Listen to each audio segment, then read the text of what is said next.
real tough for imps like me, living on the streets. Gotta fight everybody. Gotta punch them in the face. Steal the money. Mm-hmm. Yeah. Mucho culo. Mucho culo. Oh.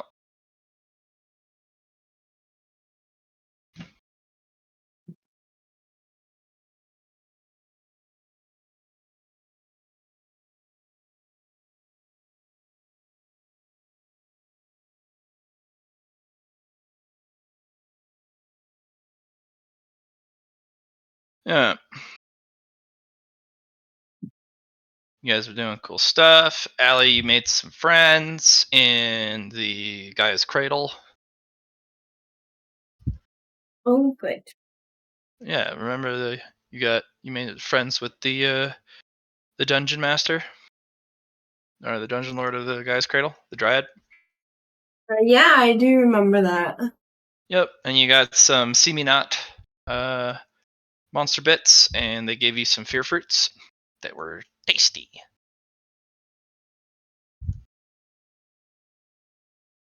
Yep. See if I got those in my keys. Thank you, John.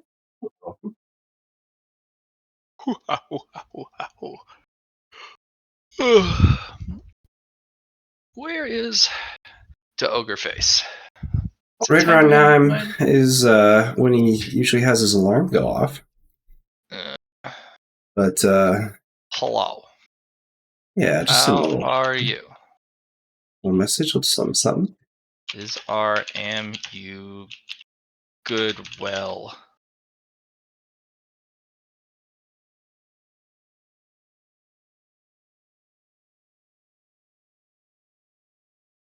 And stuff things.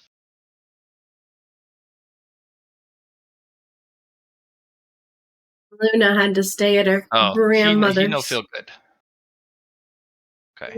Luna had to stay at her grandmother's while we had COVID. But she's back now, and she just wants to poke me all the time. With her cold nose. Cold nose. Do, do, do, do, do, do, do. That's all right. You not feel good, so we play without. Gotcha. Hopefully he doesn't have the COVIDs.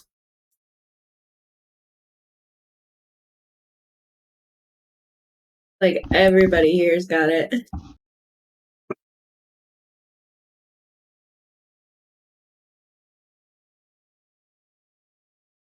Alright.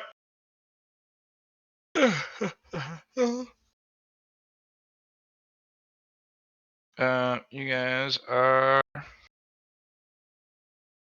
zippity doo dah doing stuff in the Bloodlands. The spooky.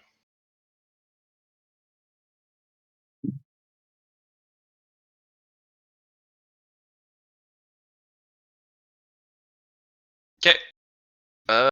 Ashfur has made the thing. He's doing the help. He's going to be doing some stuff on the side. Mm-hmm. All right. Welcome back after a little bit of a wait. Yeah. And we're going to do some monster Mahooms. Yeah. Yeah, indeed. All right. Did a little bit of a recap, but looks like you guys are going to absolutely do a murderlating on the this trapped demon noble. Yeah, because fuck the demons. Yeah, screw that guy.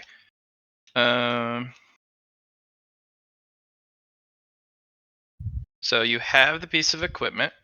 It's a one-time use celestial designer artifice.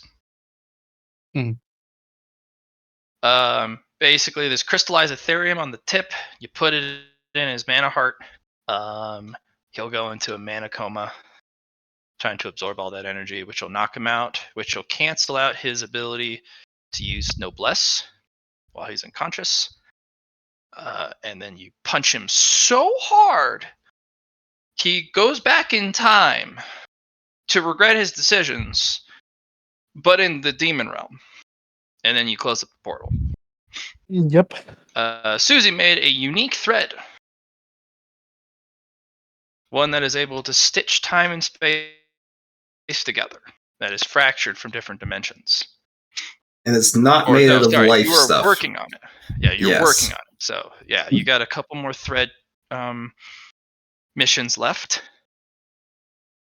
from the great heavenly demon spider.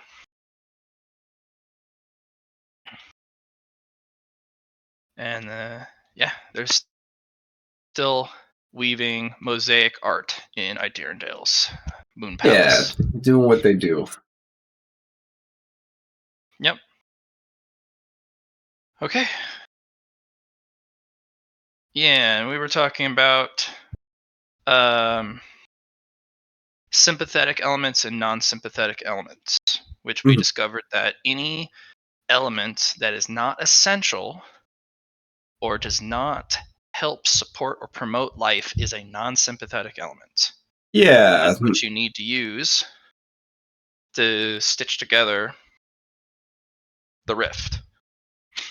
Yeah, like cosmic elements and moon.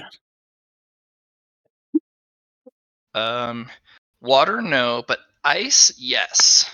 Yeah. Because you can find ice in space. Water is life-bearing. Ice is not. You found cosmic element, sun and moon element. Sun can, but it's the heat from it, but it's still a cosmic kind of. Yeah. It's a celestial element. You can also do light. There's darkness. There's a whole slew of elements, and you just need to basically ponder through all the ones.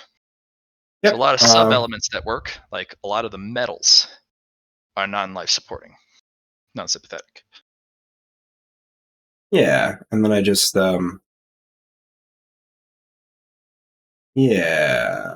a thread that uses every single non-sympathetic element, and you have no sympathetic elements. You weave it together, and then you should be able to stitch it. Downside is finding time and space elements to put in your thread. That's spooky. Yeah. The only thing that really comes to mind, I could look for it, I suppose, with divination. Could, yeah. I could also yeah, I could go to my office. I was thinking using the sun and moon dials. There might be something in that I could use. I might be able to use the Gaia part of the sun elements and kind of, I know it's all, but kind of like use that to like unstitch the thread, to like kind of take the parts out that I don't want of that thread and then keep the parts that I do. Because that would be interesting, because that could also include the time and space element, because it is all. Yep. Yeah, you could take a Gaia thread or Gaia element and then catalyze it. And then like unthread it. Yeah, exactly. Catalyze it. You can spool it if you're careful enough down to its each individual element. Yeah, that's what I was going to do. Yeah, I think that's the best way for me to actually get this, as well as put it into a thread, because you'll need otherwise, a spider's loom. Spider's loom. Yeah, it's a very advanced loom that requires multiple legs. Gotcha. To be able to use with an adroitness and an adeptness that only a spider would have for thread. Okay. On the plus side, I do have my Weaver Fate Scissors, so that's gonna be. Do I have to attune to that, It was one of the items we got from our Temple of the Lost Soldier. Those ones will need attunement. Gotcha. I do have enough slots. Yeah, it requires attunement, mostly because of what it's capable of doing. Of course. Yeah. If you'd like, I can have Ogre's character, Ash, build you a Celestial Design Spider's Loom. I'd love that. Yeah. Yeah. Let's do that. He makes a big bucket of dice roll. Probably gets over 100 degrees easy because I know his character. Depends on how big you want it to be. Do you want it to be like such a large loom that it's basically in the middle of a spider's web anyways, like a whole room designed for a spider's, or do you want something more compact and mobile? No, we're gonna go big or go home, and we're gonna put in. I'm gonna make sure he puts it inside my inner realm, so it's portable. Okay, yeah. He'll build that. You just got to get him parts. He can get some of his own parts. You guys can go see Ing buy my things. Yeah, let's put an investment of let's see here. Just tell me how much money you want to throw at it. Yeah, I'm gonna throw 15 radiant dungeon coins at it. All right, this is one of the best things you've ever seen. Okay. 15 dungeon radiant coins is so much money. Aang is like, buy more things. He's so excited. Perfect. Now you have let's say a 24 by 24 meter room with the most intricate multi-loom weaving system. Some of it's automated. Like you can just kind of, once you have a thread running, you can have a machine start to slowly spool it for you and then weave it into a bolt, or you can do it yourself on some of the other stuff. There's a thread twiner machine. Like half of it's automated, kind of gross. And then Ashenfur kind of does the fox wiggle, wiggle, wiggle, and he kind of hops at like, I did it. It's finished. I give a high five with my.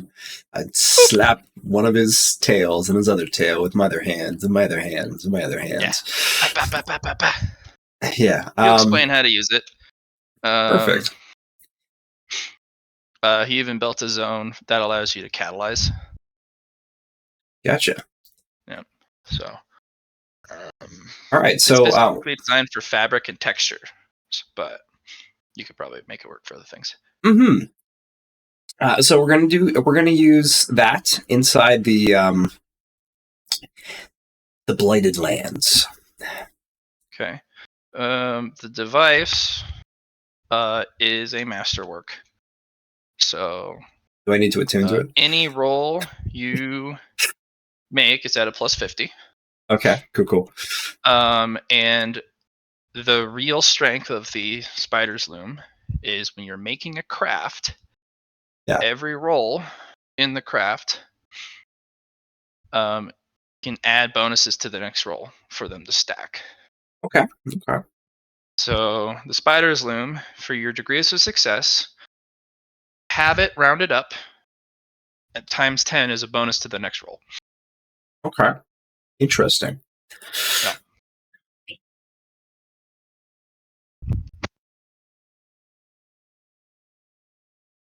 It does increase the complexity, though, which can make it more difficult if you stack too many rolls together. But that's fine.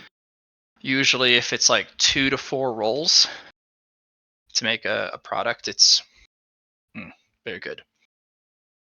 Now this is going to be nice because we definitely need to fix this Blighted Lands. It is our duty, our job.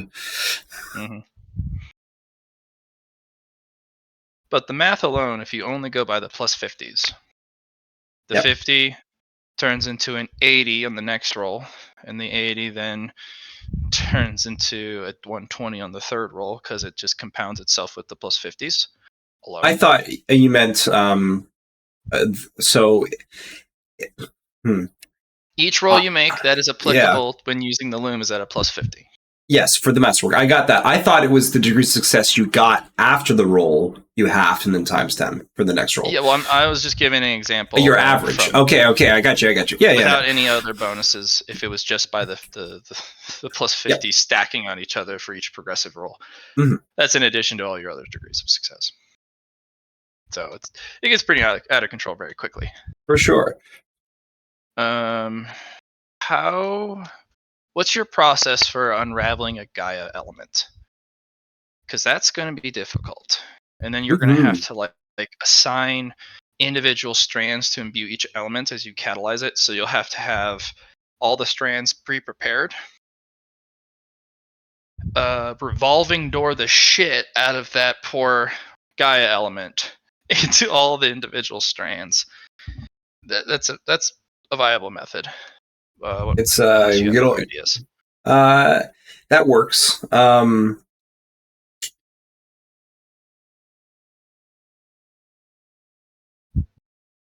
can't see it being.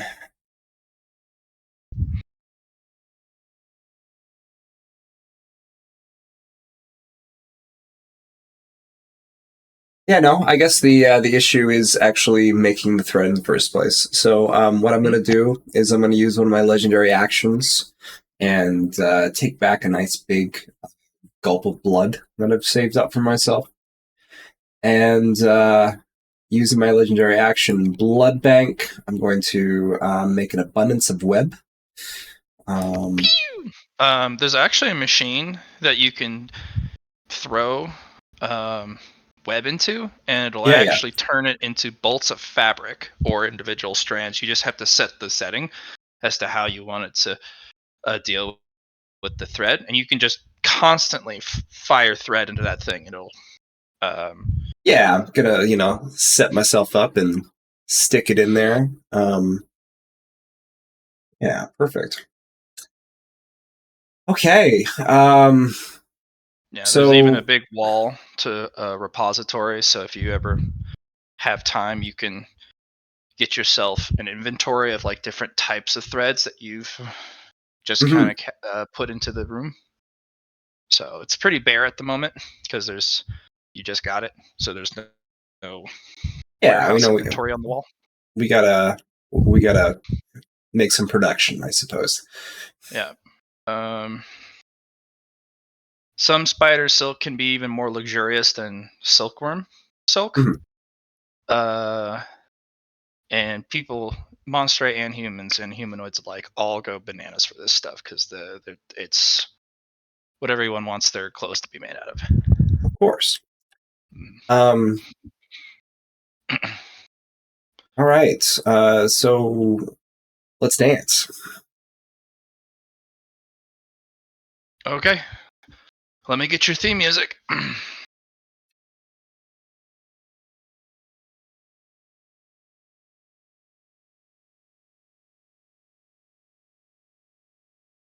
Dancing time.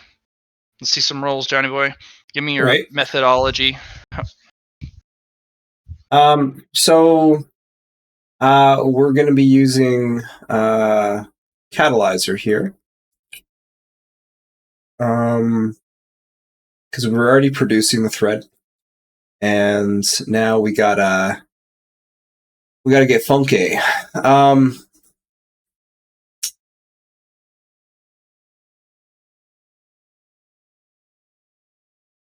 So one of the issues is in Gaia element, there's a lot of elements. There's also the taboo elements in Gaia, right?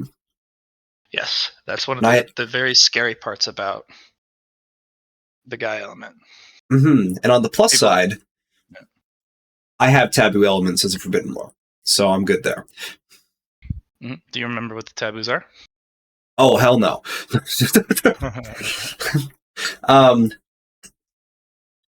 But I at least have a check mark of it, which is, the thing I definitely need to worry about.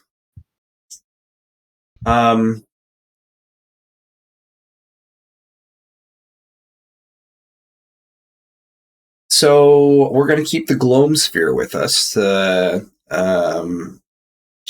make sure the shitty things don't come out of the taboo elements. Yeah, 'Cause there's we're gonna- actually a ceiling receptacle that he built to put it in a lantern with mirrors, Gotcha. and then you can kind of it has a track on the ceiling that you can pull the cable along that's attached to the lantern, so you can move it around the whole office. Sweet. Well, instead of carrying, I guess I'll plug it in there.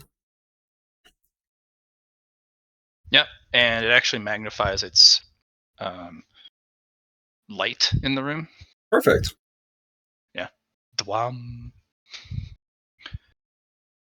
There's even a brand new record player in the corner. Okay. Yep. Little attachment. Little. Yeah.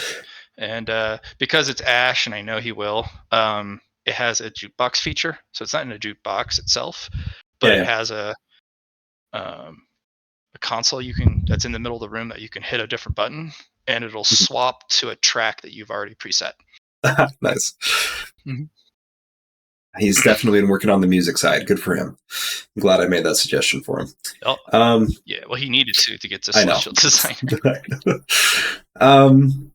Okay, yeah. So let's start the categorizing process, which is going to be the most fucking tedious thing in the world. But you know what? We're going to do it. Okay. And we're gonna not spend a lot of time with it either, because we're gonna divine these elements instead of shifting through it manually. Okay. Well, if you want, what you can do is in one big revolving door. Yeah. Have like 100 different strands. Mm-hmm. Ready. Some neutral strands. Yeah. Just revolving like door. Yeah. All non-sympathetic elements into their own. All sympathetic elements into their own. And in the same catalyzation, weave like attached to like into two new strands. So you'll have a life-giving strand and a life aloof strand. Gotcha. And then, you know what? That's probably a lot easier too, because then instead of working with the Gaia all the time, you're working with those two strands, and then I can then choose. I'm working with the non-sympathetic, and then take or literally just use the non-sympathetic strand to make this patch. Okay, yeah, let's do that. Yeah. I think that's great. If you're able to get a proper spider upgrade, a spider part, you can then catalyze yourself with these new strands to make them a thread you can then naturally produce. Oh yeah, 100%. You'll need a special spider organ for that, though. Yeah. But like 6 to 7 different people you can ask. Mm-hmm. Make a quest. All right, yeah. So let's get that catalyzation started then. So the question is then, the catalyzation. I don't have the. I'm not using the new spinning thread stuff for the catalyzation yet, am I? Which particular one? The new one that Ashenford just made. I'm not using that plus 50 with my catalyzer roll, am I? Mm-hmm. Okay. Yeah, the whole loom gives you plus 50 to any roll involving weaving. And Perfect. Catalyzation, as long as you're using the catalyzation in tandem with anything that involves weaving and thread and textiles, it counts. Perfect.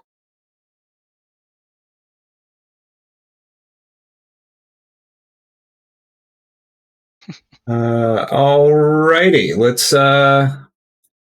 start then. 50 for.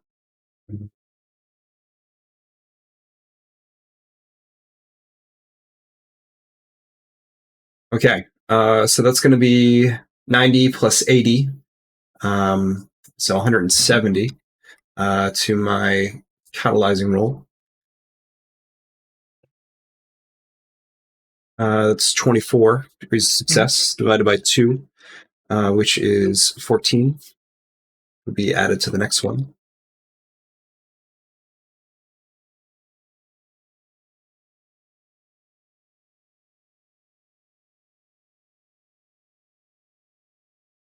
So the question is, how many rolls am I doing for this? Well, it's your blueprint.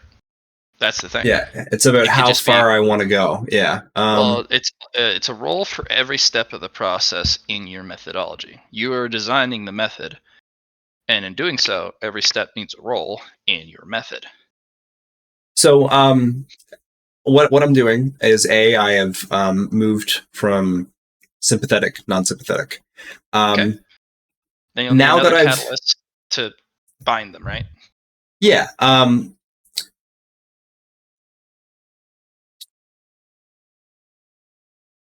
Sorry, I interrupted. Keep going. No, it's okay. I thought I did the binding on the first roll.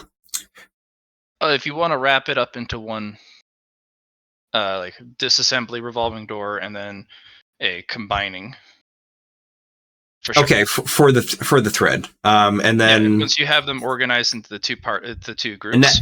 Now I'll organize them. Yeah, I'll do that next. And then you twine them all together. So 170 plus 140. Yeah. That is going to be 310. That's going to be spicy. Oof. Yeah. Even with the 99, it still comes out really well. I know. That's just too bad it wasn't all 100. Fortunately, the Gaia element has some weird stuff in it, but the Gloam sphere chases it away. Yeah, the Gaia element is the most tainted and corrupted element you can find because it is everything, including everything attributes sometimes, and including if you remember emotional imprints. Yeah, it picks it up. It's like dropping ice cream in the desert. When you pick it back up, it's covered with sand, and that's the Gaia element. Yeah. The next thing I'm doing now that I've split it into two is I'm just going to work with the one. Okay. So I'm gonna work myself down. So A, it's not as hard, and B, because I want them to be interwoven instead of just one thing. Because if they're interwoven, it gives it armor in a sense. The more different threads you put in together instead of just one thread, the more powerful and strong the thread is. Exactly. We're not trying to have this break, pretty much. So that's my next step. So that's 33 divided by 2 is going to be... Weaving quest. You might have made yourself a progress point.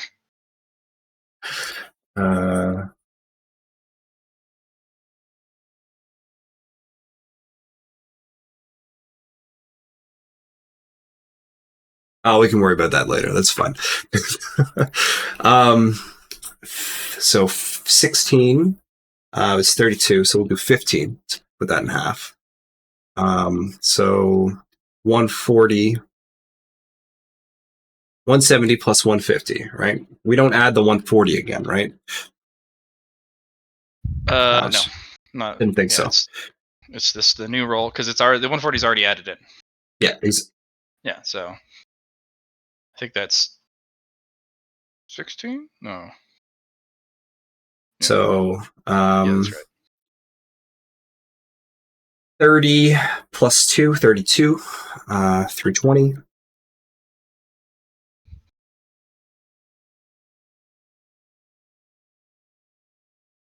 This should be a little better. 36, we're moving up. Okay. Okay. So, yeah, looking at it, it's pretty good. Got yourself 2 strands. 2 powerfully woven cables. Not sure what to do with them, but they're radiating synergistic power.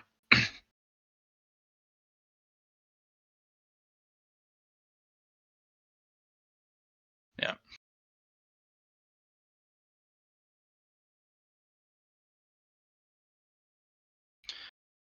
Both cannot exist for too long. They have too much energy, and the natural state of being is balance. Yeah. So if one side has too much energy, it'll eventually diffuse its energy into the environment until it's equal with the environment. And you have two very powerful threads that are not at all at balance with the environment. Gotcha. What do you want to do with them? Do you want to go ask some people about their opinions? Do you want to get some information? Just go use them immediately? No, I'm not going to use it immediately.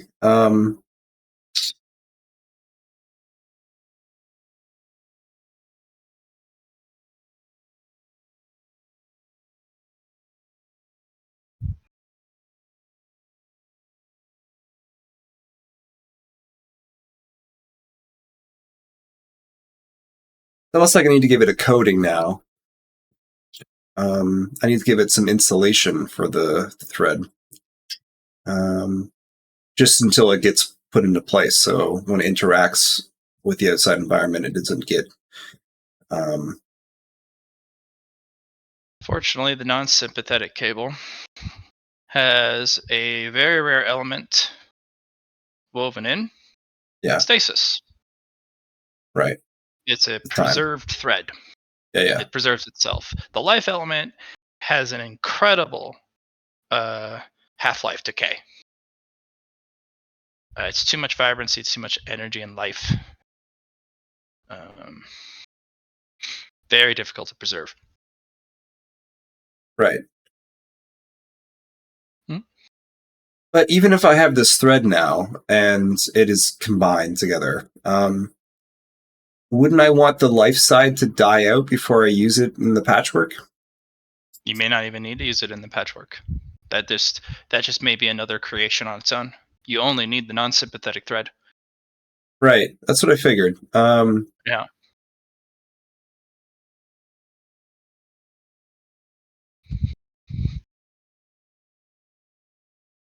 You know what I'm going to do is I would like to go over to Silver.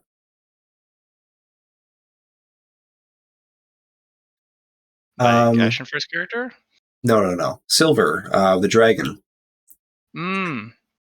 Lorena, yeah. Silver and black. That's the way I remembered names for that. So yeah, I would like to go over.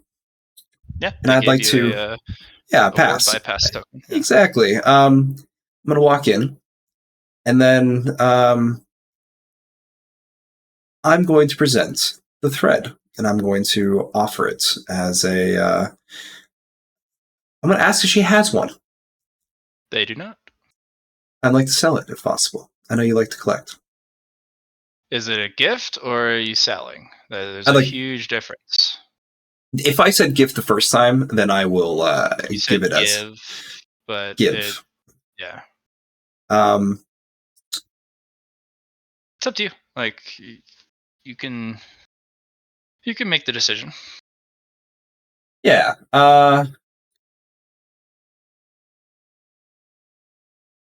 I have something.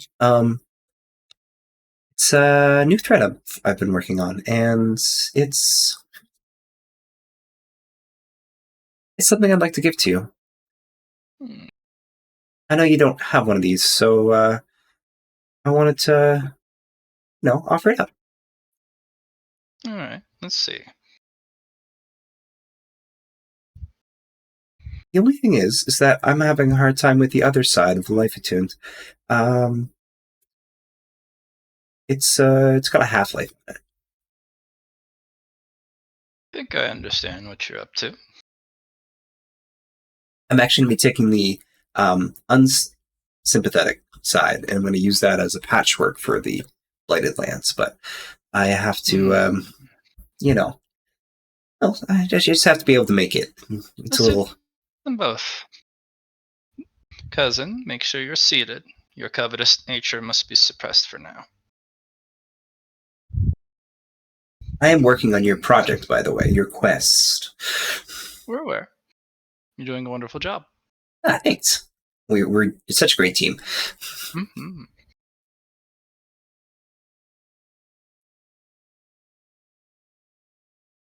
Would you please present them? Susie presents threads. They kind of come over and study it. They don't touch it with their hands or anything, but they use a couple non-aether tools to interact with it. Well done. Yes. Used an unsympathetic bundle as a stitch work, but you're going to need a special needle. That's something I don't have yet. You do? You have one. Ooh. They'll kind of roll through a little bit of a Rolodex, and they'll find a card and with a bunch of punch holes on it.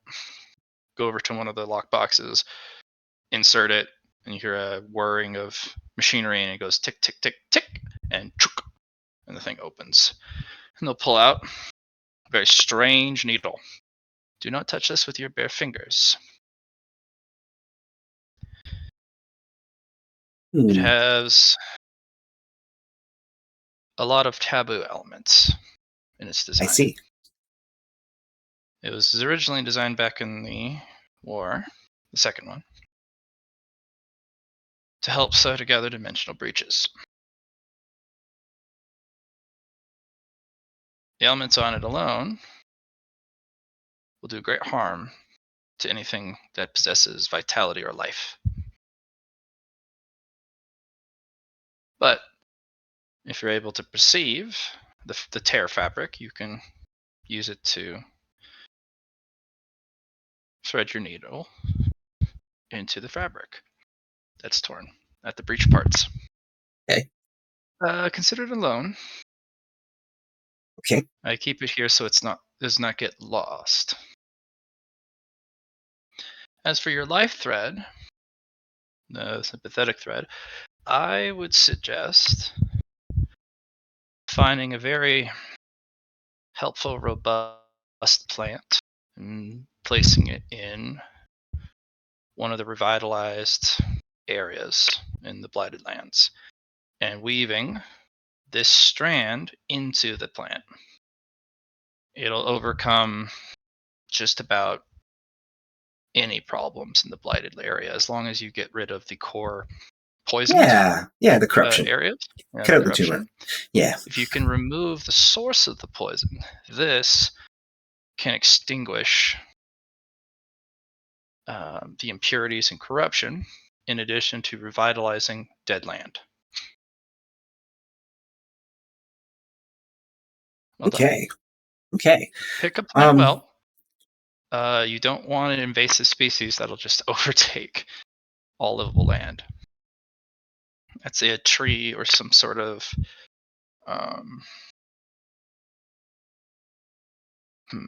maybe a moss. Okay.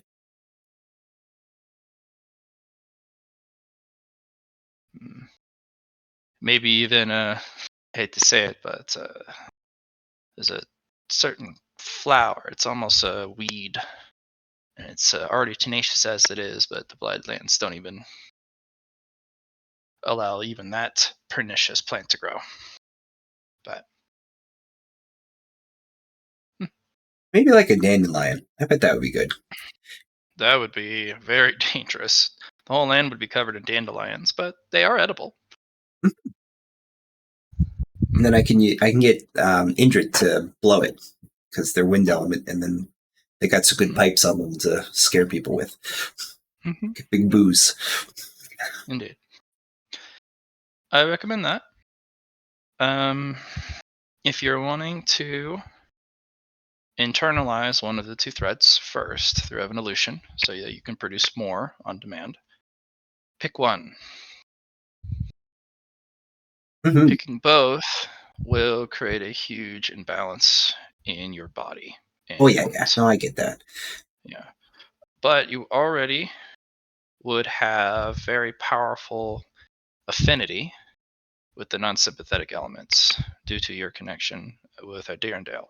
My cosmic And- element is probably one of the bigger sides of those as well. Precisely. So you'll be able to internalize that a lot more easily. Yeah, I just need I need an organ now. You know where I can buy one of those? You won't be able to. But Okay. there is a place you can go.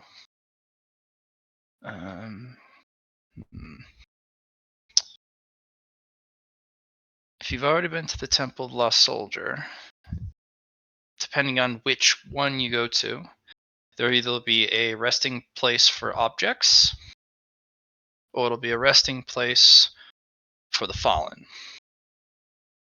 Because they usually divide it up so it's not one place to be looted easily.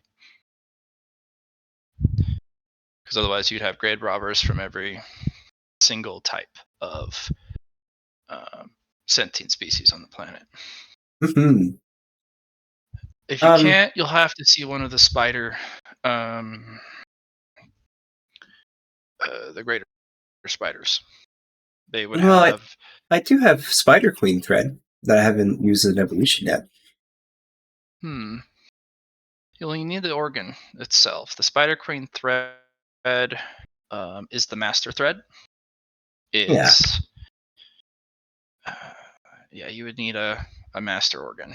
So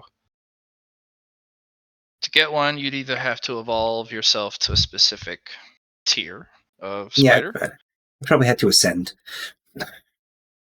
Yes, basically. Or if you're granted permission, you can go to one of the graveyards, the resting places for spiders. Sometimes, even though we do live forever, the burden of life is too great, especially after a very long period of time. And even if the body can persist, that doesn't mean the spirit or the mind can. Mm-hmm. So there are graveyards for all the species. There's always some sort of area, and that's where they relinquish themselves. I will take that into account then. To the earth. Yeah. Some of the caretakers, because there's always a caretaker and protectors, they will, once the relinquishment is done, they'll sometimes preserve the body's vessel so that another younger spider can benefit from an elder. Like a mantle. Okay. Yes. It is just like the dragons. We have that too. The mummies do it as well.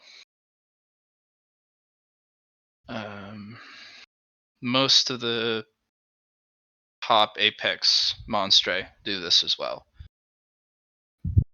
The humans have actually started doing it. Very clever. They still pass on with age, but they have these legacy or inheritance rituals they do. So as long as the body's fresh or somewhat preserved, they basically strip you down of all of your achievements and energies and class and job. They basically strip it all out of you before it decays, and they preserve it. Interesting. Yeah, it's actually really very spooky because they do it the most efficient way possible, because they've made it kind of a technology in of itself. It's all about efficiency and accuracy. So this is kind of a new development that I've been watching, which will make humans ridiculously powerful very quickly. And just like humans, they're going to industrialize this. I'm sure that will be what they use for people in their mech suits that they're going to send at us. No, they'll be giving this to the elite soldiers, individuals who do not need a device. Okay. They will be far superior if they go without the machine. That's been the human way. They are clever, tricksy, industrious, because they know they have limited time. Monstre, unfortunately, live too long. We have no haste to do anything. Time's on our side. Yeah. Dragons are the worst defenders. We'll sit on our hordes for years, decades. Maybe go out once in a while.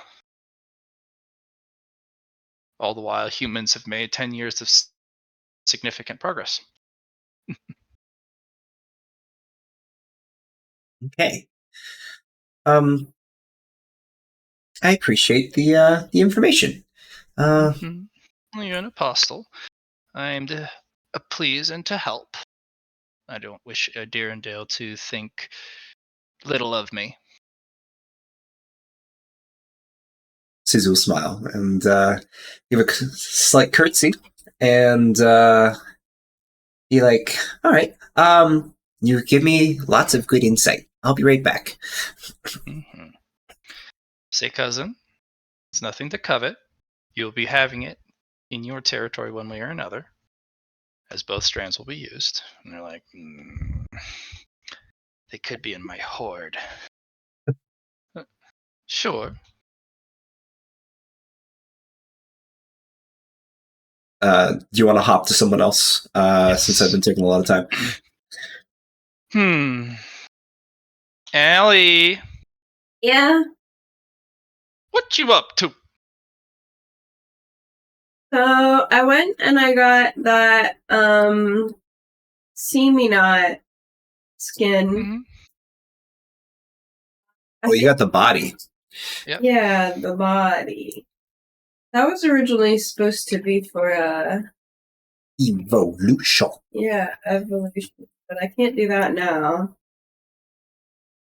What you can get Susie to do though is there's a book that Ashtonford left out about Moxer parts. Okay. So you can either A, read it yourself or get Susan to help. Because the book is in her library. Because that's just how cool it is. You guys read books and they just go into my library. Yeah, I'll check out your book on Monster Bits. If you like. You can also go cause trouble. Could also go cause trouble. It's in your blood, after all. Is there a prime trouble-causing place you have in mind, Matt? I've got plenty. Give me a scale of like 1 to 10 on how spicy you're feeling. Me, Allie, I'm not feeling very spicy at all. Okay.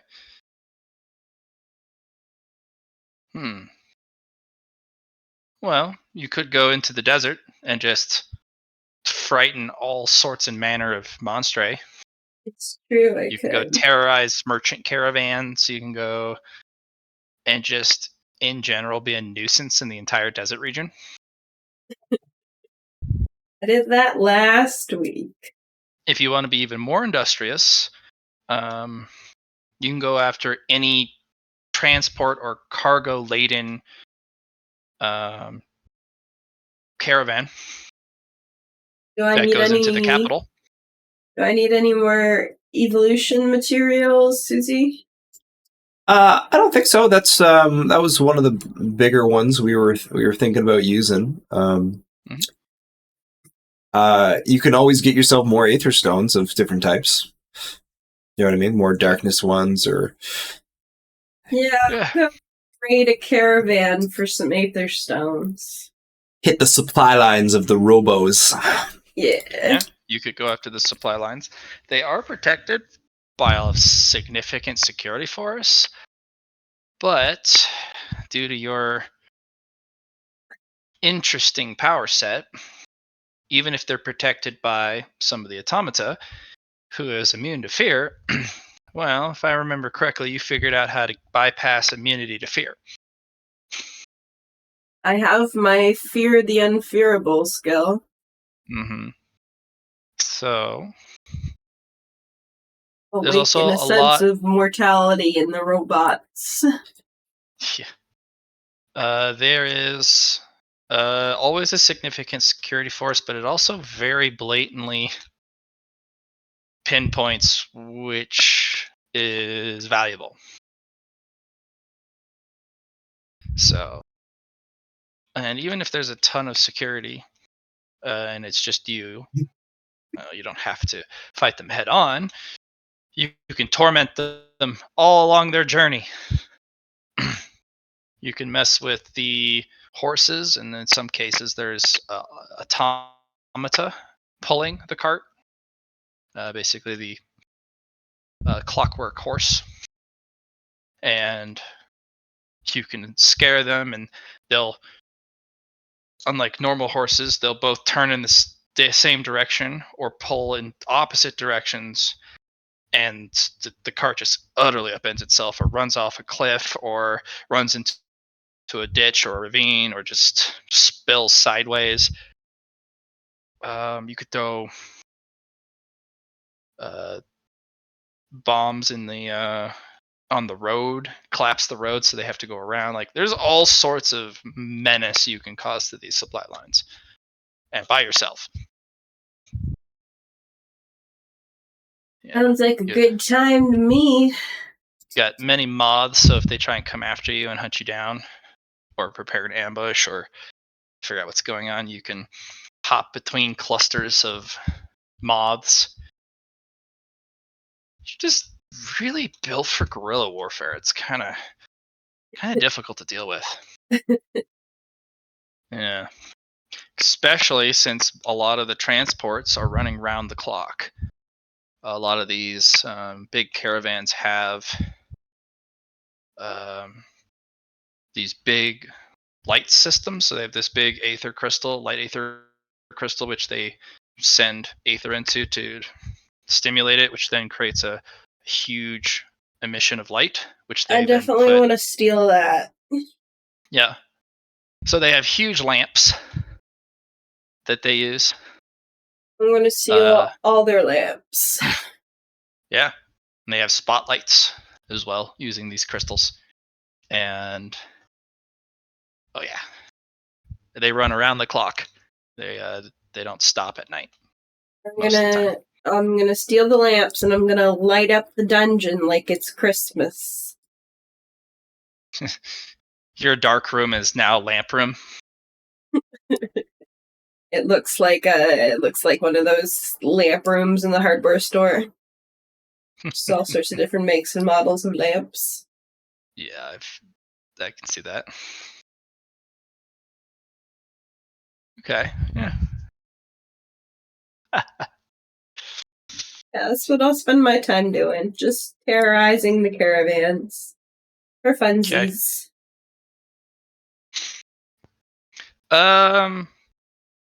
How much damage? Are you just terrorizing them, or are you actually causing significant supply issues? Um, Like, how hard to the paint do you want to go? Because you can steal the lamps pretty easily. I don't want to show too much of my hand yet until we get into the real shit. Okay. So I'm just causing I'm just being a nuisance. So occasionally you sneak your way into, like, a bunch of mobs flow into the transport. You teleport in, and you start rooting through the loot, and just start stealing stuff. Yeah. Maybe prank and trap some stuff. Steal all their lamps so they can't travel at night, which slows down the caravans anyways. Yeah. You have a very large supply of aether crystals with the light element. Just a whole pile of them in lamps in the corner. Eventually, the lamp pile gets taller than you are. Um,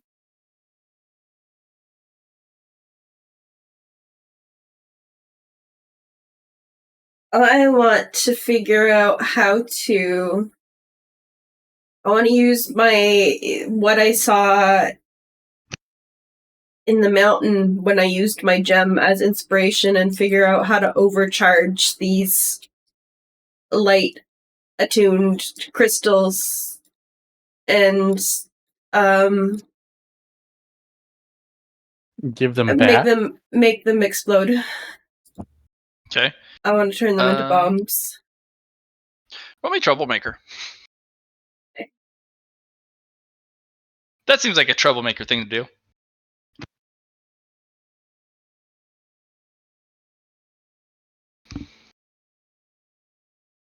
Oof. Well, several of them blow up. Allie, It's not the way you wanted. You're not taking into consideration that you have Master and Troublemaker now. Oh. Oh, yeah, you're supposed to add your base characteristic times 10. Or sorry, your base characteristic bonus times 10. Yeah, which is, and she has a 54, it looks like, on skill. So you get plus 50 to it. Okay. If you just put a huge amount of aether into the crystals aren't designed to have that much, so it overcharges them. And if you put too much, it'll crack, which isn't exploding. It'll shatter. So how do you get it to explode? There's a couple ways. If you use a sympathetic element, like for the light element, if you add like fire and force aether, Okay. and then overload the light crystal, they interact with the light and they just explode violently. Excellent. That is exactly what I want. You're pretty sure you can get it to blow up even bigger and more forcefully. You just haven't found the right combination of elements to overload the light crystals. Well, I would like to keep experimenting with that. Roll me another troublemaker. Make sure you get yourself a plus 50 and a bonus from any tools you're using. Do the light crystals count as a tool? Don't you have troublemaker tools? Do. I have a troublemaker kit. Yeah, that gives you a plus 20. Oh. Okay. Yeah, goofy goober. Sorry.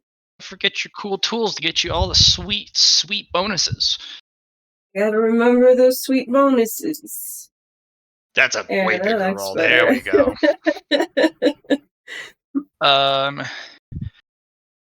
You come up with something that you just can't help but call the secret sauce. If there's a light element crystal, you are its nemesis. You have found just the right concoction and blend of outer elements to just cause a shockwave detonation. Like How a bundle of fast? dynamite going off. How fast can I go from a normal aether gem to an aether gem bomb? Like, do I have to have these pre-made, or can I just find one and make it? If you prepare a energy inducer, basically it's a little device you would go up to an aether crystal and press it against the light aether crystal and hit the inject button. It injects the energies into it, and then you have 30 seconds to get out of there. Okay.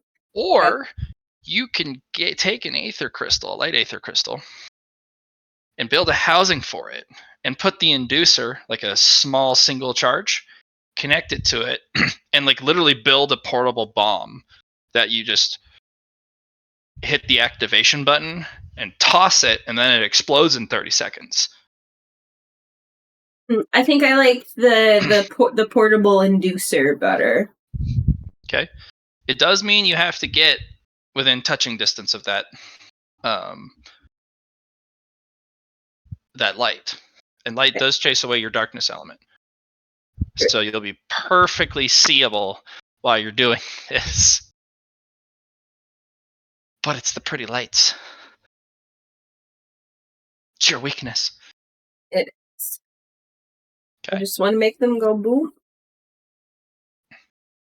Yeah. Yeah. The higher the grade and the bigger the size does mean you have to increase the quality and the amount you inject.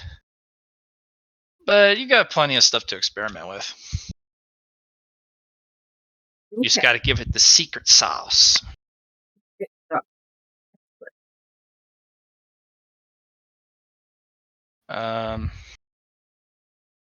I will give you a quest, a troublemaker quest. Okay. It's a rare and/or quest. It's a two-parter. It's a first rare. part. Sorry. It's a rare two-part quest.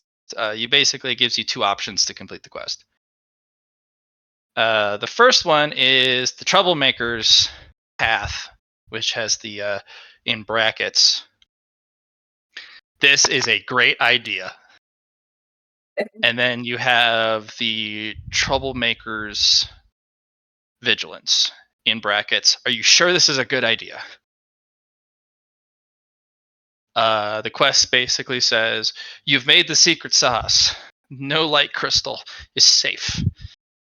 Is this a good idea? Or is this the great idea?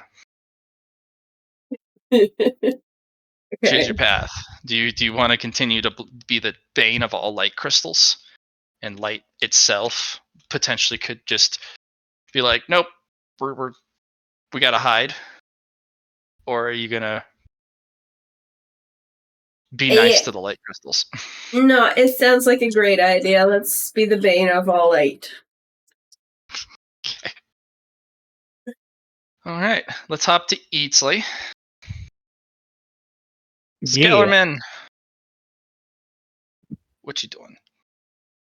So we know how the process is needed to start fixing these things. So Mm-hmm.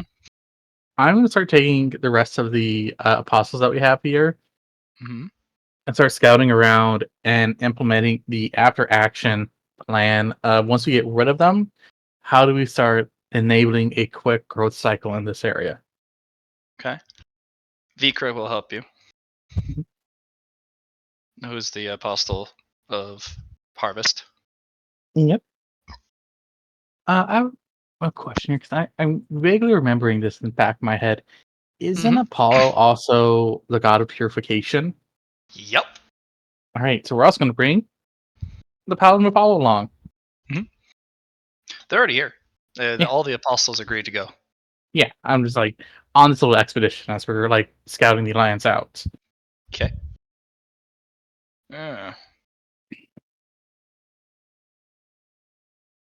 It ends up looking like a construction site across the whole blighted area, where Mhm. you have whole cordoned areas with different markers. You have different work teams getting ready. You do have the chaos crystal mines. That's a real problem because that drives people actually mad. Yeah.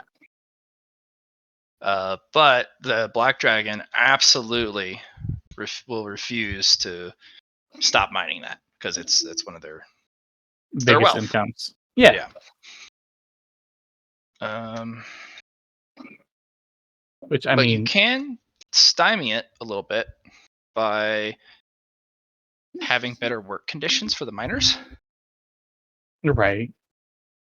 We can start with better work conditions. We can also start with um well, not just that, environmentally, what else is wrong with this area?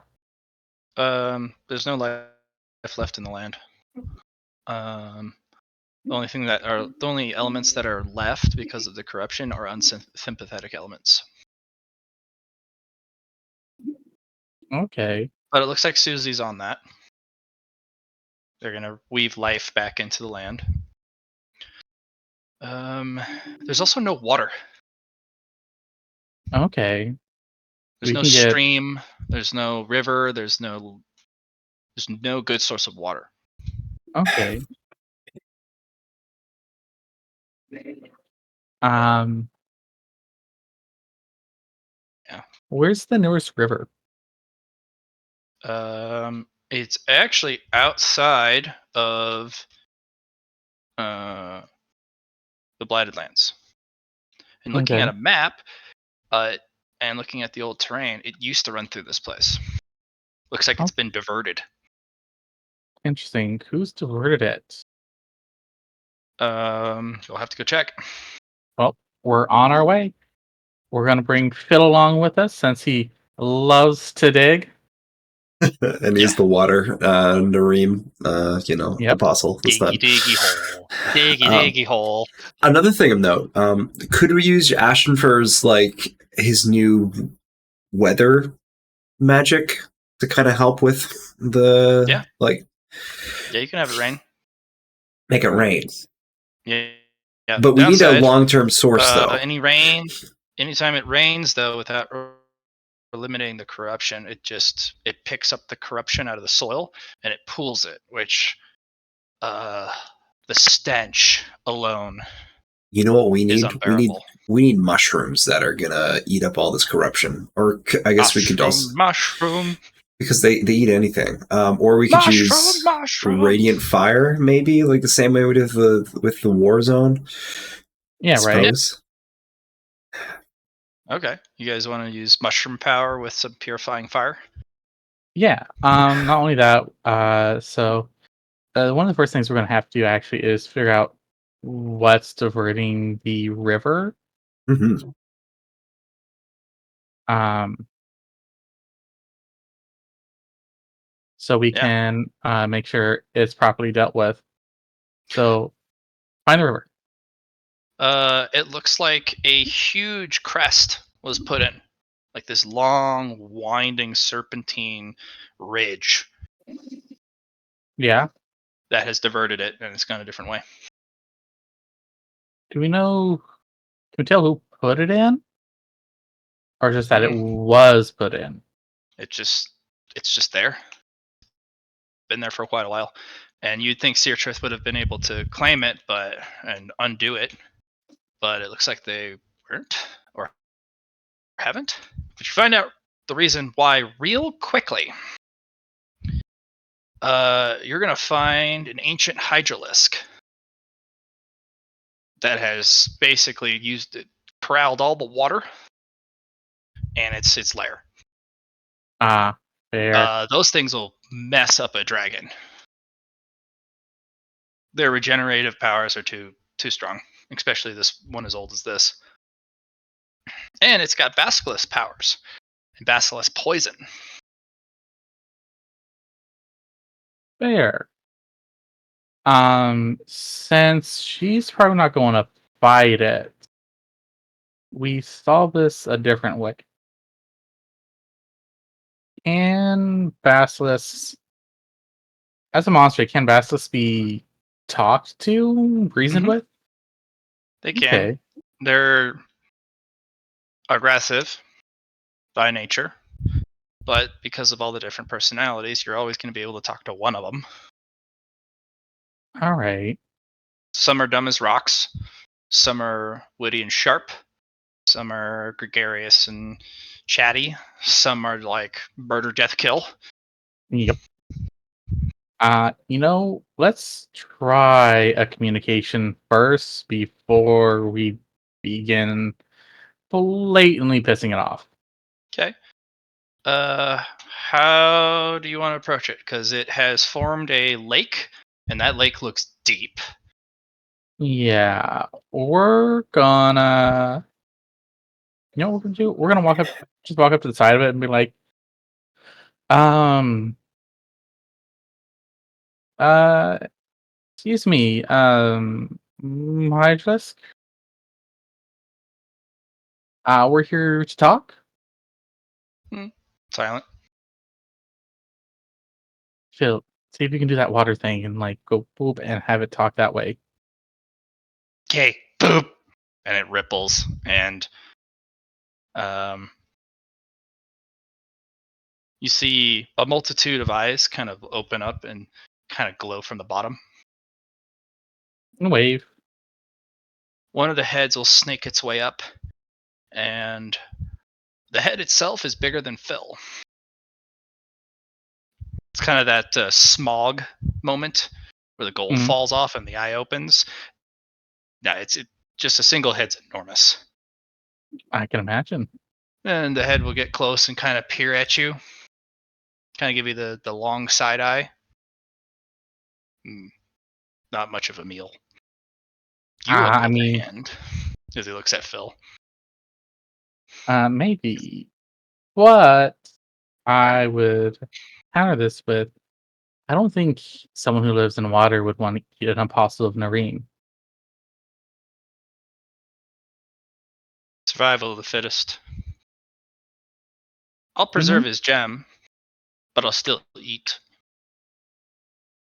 I He mean, does look no. spiky, though, as one of the other heads kind of pops up like, Nergigantes are hard to digest. Yes, I dare say. I do not like those spiky boys anyways. You'll have to pluck them clean before they're edible. I like the indigestion. It means it's a feisty food. You're so uncultured. I'm like, but we've come here to parlay.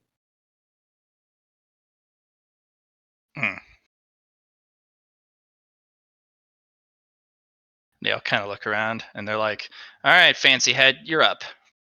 Then the original head goes back and this new one comes over, and you can almost imagine the top hat and the monocle and the mustache. Yeah. Well, sir, well met. I'm the fancy head, apparently. I understand how that goes. I'm considered the fancy one amongst my compatriots as well. Indeed, sir. So, how can we parlay with you? We are wanting to fix the blighted lands. Well, And it seems you're here about the water. yes. We've diverted it because any water that would go that way, anyways, is corrupted and it makes the land worse. The water also picks up all the corruption and becomes corrosive, which then carves furrows in the land deeper and deeper. There's a preserved water table in these underground aqueducts in that land. But if the water carved too deep, it would pollute those hidden aqueducts.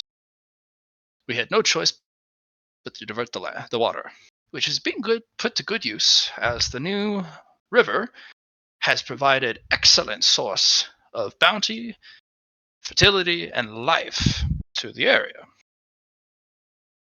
We didn't do it maliciously, although it may look like so to a black dragon. I understand why you wouldn't do it maliciously. Also, they have a very big potty mouth on them. We don't really appreciate being talked to that way. Mm-hmm.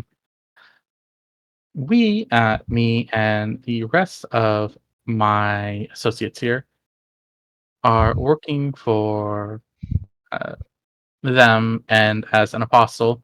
An apostle, you say? Oh. Yes. Well, it's an honor then. Pleasure to meet you. It's a pleasure to meet you as well. I apologize greatly. I have made a grievous mistake. Let us introduce ourselves. We are the Great Hydra Harklenaut. It's a pleasure to meet you, Harkonaut. Me and the other apostles here, are wanting to fix the Blighted Lands. Oh, what a noble endeavor. I agree. But we cannot divert the water anymore.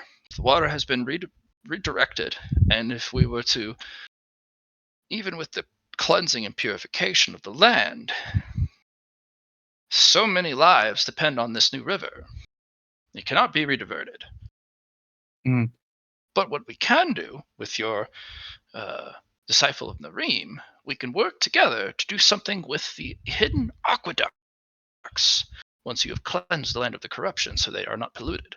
There's actually more water in those aqueducts than you could receive in the river. It's just a little harder to get at. You'd have to have someone who's very good at digging. Uh, well, our I dig.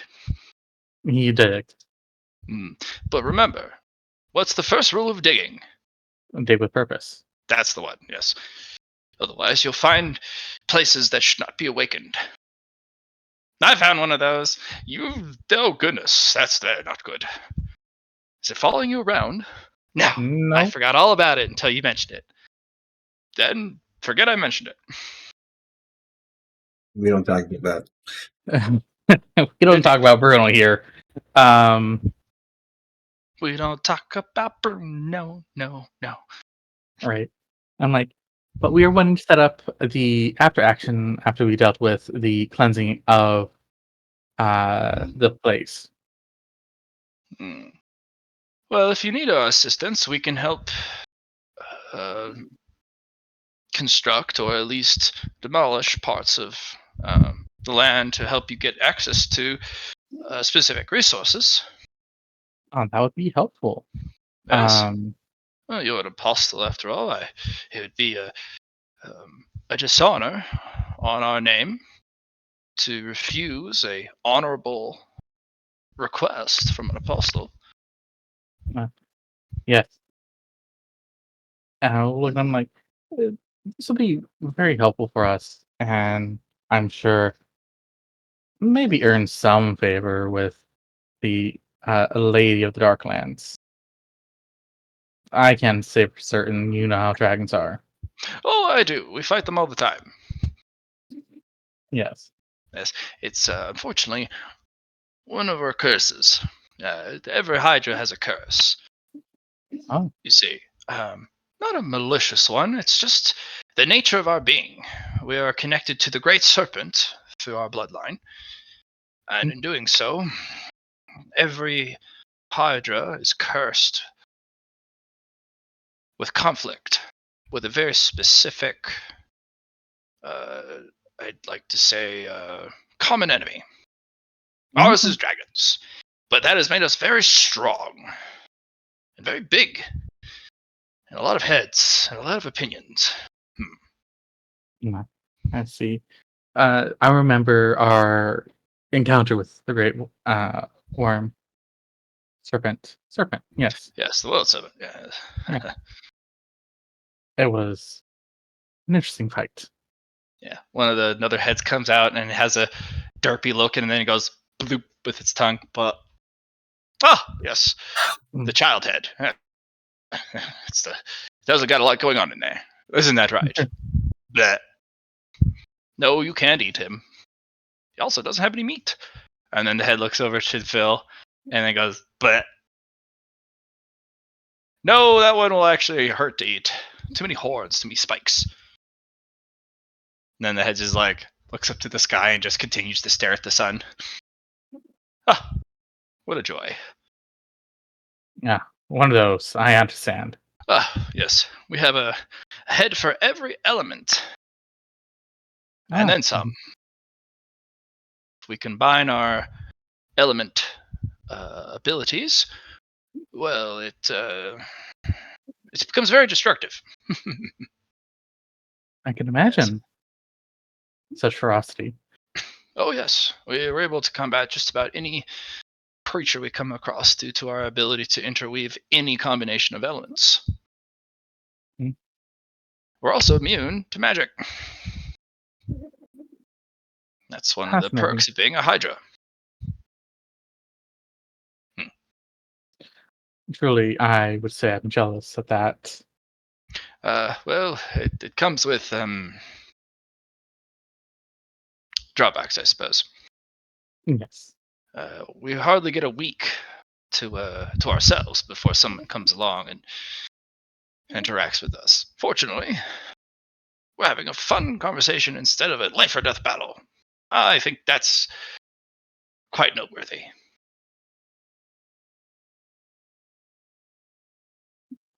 So, but you'd be willing to help us then with this problem? Oh, certainly. As long as it's not re-diverting the river. There's you not can help enough us, for both. I understand. If you're to help us avoid rediverting the river, we'd be more than happy have each accept an alternative offer. Well, I'll work together with your um, dig enthusiast, and we'll make sure that the water's accessible. There'll be a lot of wells, Good. and you'll have to find someone who can construct aqueducts. These weird stone contraption things that help move water in a specific and constant direction. Mm-hmm. Interesting.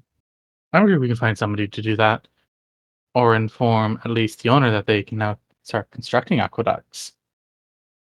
Oh, well, they'd be underground, so I suppose they wouldn't really need to know. Hmm? Because they're going to probably ask how much does it cost, what is labor, what are materials, how long is it going to take, why isn't it this done already, do it for free, don't you know I'm a big scary black dragon, so on and so forth, you know. Oh, this is true. Yes. But I've never been particularly scared of dragons. Well, you haven't met the right dragon then. Probably have not. There's plenty of scary ones out there. There's this storm dragon that controls the weather in the mountainous region. He's a very persnickety fellow. We had a little tussle with him. He was very angry. He's a very powerful dragon in the source of magic. He likes to throw storms at you, just for you. Oh, And really? I don't think he's very bright though. Didn't do his homework. Not only do we not care about magic storms, we have all of those elements, which means it just made us stronger. So he flew off. And that's the only thing we can't do is fly. Darn. Yeah. Really one of the hardest aspects of being a ground person. Yes. And we're not very quick either. So it'll take us a little bit to get over there. So um, give us a moment. Understand? And the Hydra starts to pull itself, or the Hydralisk starts to pull itself out of the lake. And it is the size of a mountain by the time it fully pulls itself out. And it has 8 legs, and it kind of starts to climb up and over the ridge slowly as over 100 different heads are all like, "Oh, we're moving! Cool! What are we doing? We're gonna fight something? Oh, a bird! Ow!" That is the largest monster you've ever seen Yeah. by a lot, besides the world serpent. And the heads kind of peek over the ridge, and everyone's like, "Oh, we're gonna die! Everyone run!" He's like, Several of the heads are like, "Yeah, we're gonna murder all of you." And the fancy pants is like, "No, we're here to help." But scaring them doesn't help. You realize it's going to be a process. There's too many heads. Like this is gonna be a process, but it needs to be done. And at Yeah. least we're getting help on it? Question mark. hmm the lake is drained significantly after it pulled itself out. Yeah. I was kind of like, not our most insane deal we've made. Hmm. Hmm. Hmm. Nah. Ashen Fur is on top of one of the heads, just sitting there on his pillow, like, "Forward, yay!" So once that's done, so we're gonna have water for the field. So I'm assuming we're gonna be able to start growing, uh, Mhm. food there. As far as conditions of uh the what's the best way of putting it? People. That's a different story. There's a very large number of humans. It's actually a majority are humans, which is very dragon-like. I have my little yeah, pet humies. They're industrious. They get work done. Monster are lazy, clever. efficient. Well, humans are easy to control by fear. Yeah, monsters aren't. Yeah, monster are. I mean, if you try and control a bunch of Zorps, see what happens. Yeah, we do Zarp, pretty zarp, good. zarp, zarp, zarp. Ah, get him off me. Uh, but I'm gonna look at the paladin of Paul. I'm like, what do you think about purifying that mind for mental effects? No, you just need a clarity stone at the entrance, I see. and once they have mined out all of the crystals out of an area, you just move another clarity stone further in. That is a very rare element. Mm, There are practical uses for it. yeah, I can Uh, imagine. and it's not like it's. Well, it is a taboo element, unfortunately, but it's not like it's evil on purpose. It's chaos. It's entropy. Yeah. So it's not a bad thing to have in mind. It just there needs to be more forethought put into how it is mined, not that it should be mined. It's the same issue with some of the dark crystal mines, where the crystals there are dark element. It is so dark you'll never find your way out. That's why you have light crystal beacons and guide ropes and emergency procedures and all sorts of protocols in place in case one of the crystals goes out. You can find your way out by following the training. There just Mm, needs to be security and safety implements in place, train the workers, and unfortunately, you'll have to have a very large workforce. Chaos crystals do terrible things to the mind, even with chaos, or the clarity crystals and the gemstones that you would place. Even if you were to have a clarity gem on a necklace on every worker, they only last for so long. mhm. Short work shifts. Have them work for no more than 2 hours at a time. You'll get a lot of efficiency. Then have them come out, have them rest for 4, and then have them work for another 2, and then they go home. We have another gloom sphere. We can utilize that. Oh, no.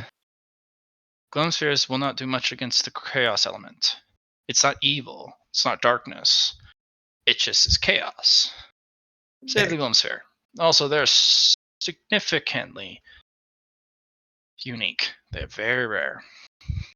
So best not just hand one over to the dark dragon because they'll just snatch it for their horde, even Oh though it's no, gifted to the mines. I didn't mean it like that. I thought we were just gonna do that temporarily. Oh no. I Mm, can come up with a series of. I can handle the mines. It's fine. I said I'll leave the mines up to you then. Very well. And then I'll handle the cleansing process once the source has been dealt with.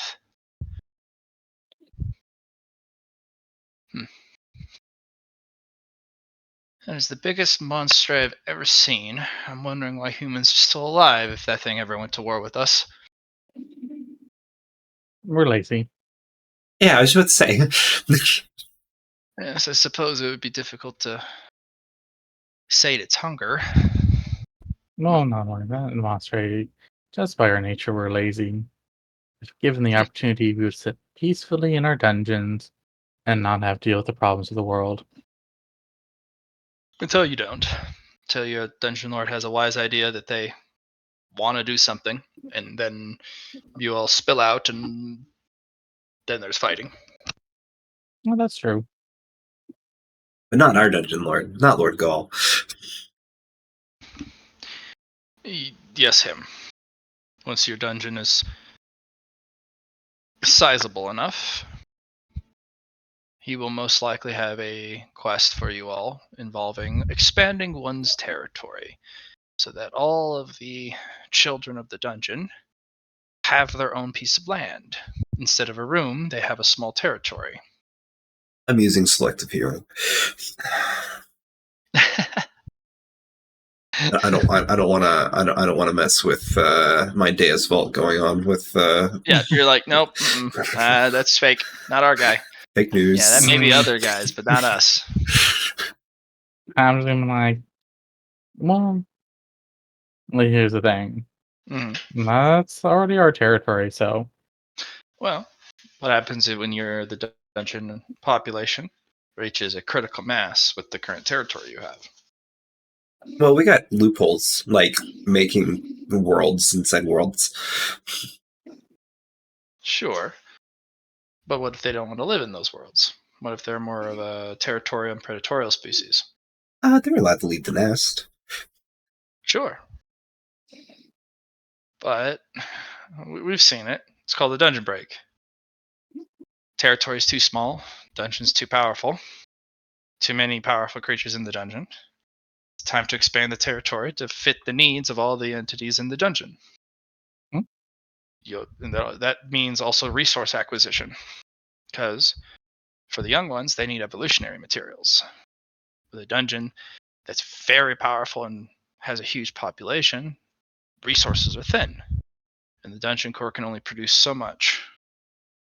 And to upgrade it, it needs special materials and or quests completed.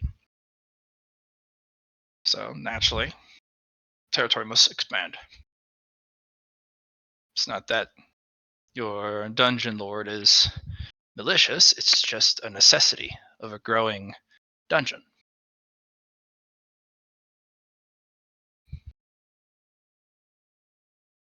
Also, conflict is extremely important for Monstray. It is a multiplicative, if not magnitudinal. Just, it's a huge growth multiplier in comparison to being passive. It is. So, conflict is the nature of most of the species, and humans are no different. We thrive off of conflict. So, it's one of the commonalities between our species.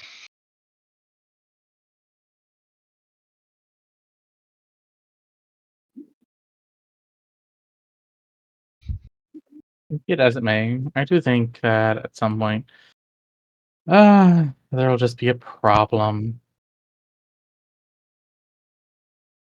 Well, I guess the humans are having their own dungeon break, aren't they? They are, yes. They are reaching critical mass. The power has expanded greatly.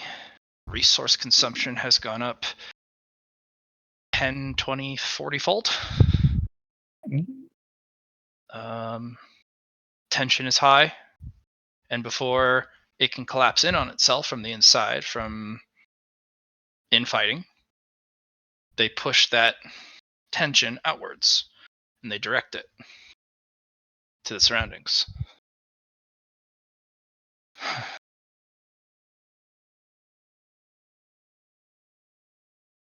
Yes. The irony. Yes, the irony.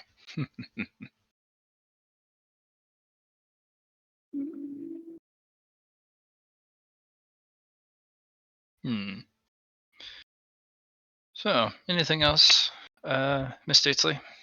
You got the farms, water.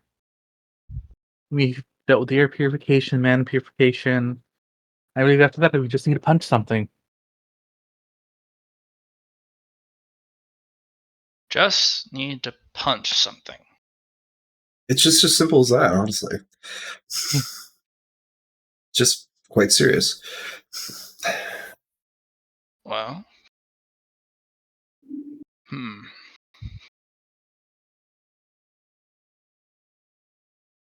That seems pretty straightforward. I tried to overthink that for a moment and realized my mistake immediately. Just punch something. If only the world was still that simple.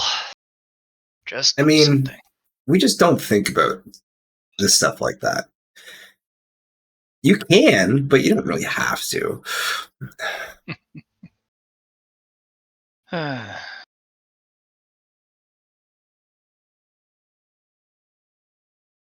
Well, I have work to do. Is there any other assistance I can apply?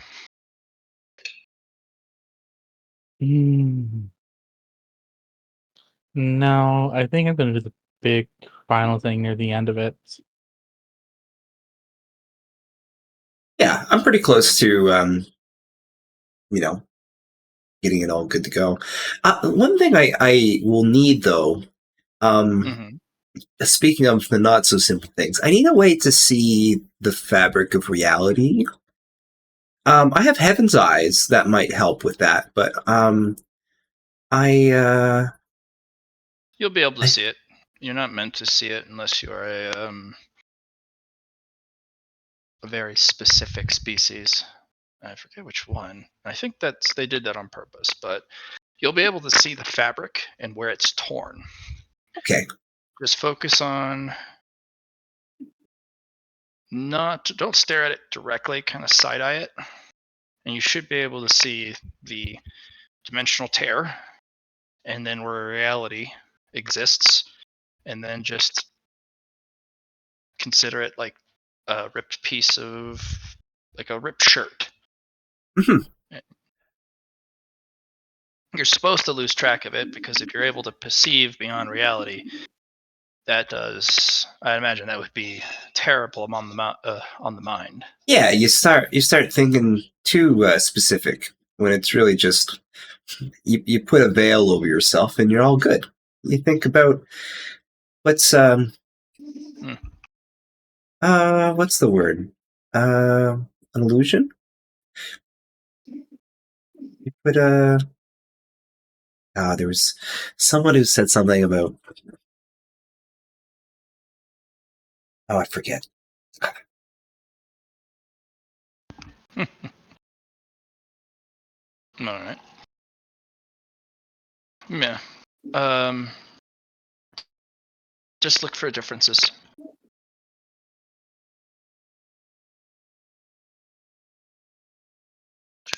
And that should give you enough to start. Yeah.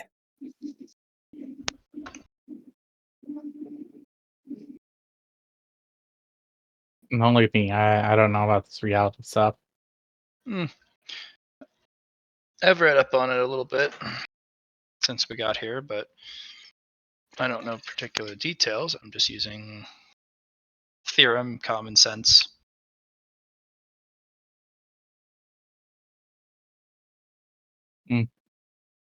Good to know. Who else do we have right now? What else?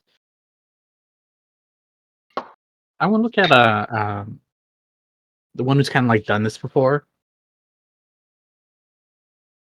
At our dear goblin. I'm like, what are we missing here? We're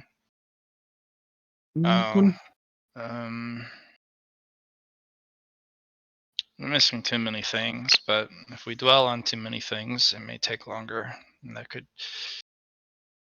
make it harder to remove the corruption, or more work to remove the corruption. There's a lot that goes into it, True. It's best to keep it simple and sweet. Not every detail can be accounted for, although we should try our best to make sure that the important ones are dealt with. So we just need to have the thread and needle ready, and your inside guy to do his part. And then the last thing we need to worry about is execution. Just because you have a good plan doesn't mean you have the people you need to pull it off. So I would probably say practice. Practice punching. Either that Ugh. or have your inside guy practice on something. Like have him give You're him a saying we should mock-up. train him? Yeah, we should give him yeah, I got you. Yeah, because he's going to be fixing his side of the realm, right? So, and if he's going to be in a hurry, he's most likely going to be prone to make mistakes. His work may not be, or his workmanship might not be up to par, because there is a minimum standard that we require, and it's not low. Because if there is poor workmanship in sealing the breach on that end, then unfortunately, it'll be easy to open. I could make a puppeteer type thing. So I'm the one that's weaving both. That would be interesting. That means you would have to practice puppeteering him, because he may resist, and he needs to Relax. He needs to relax and let you take control, which is sometimes hard to. I'm a doctor. Allow. I could probably make just some easy drug for that. He just drinks a potion and then he relaxes. I have a good remedy. Try. I have a good remedy for that. Nice. There we go. Yes. The Dryad of Gaia's Cradle actually has a whole field of this stuff, and they just hand you a blunt. They say the humans love this stuff. Huh? Even Monstray love this stuff.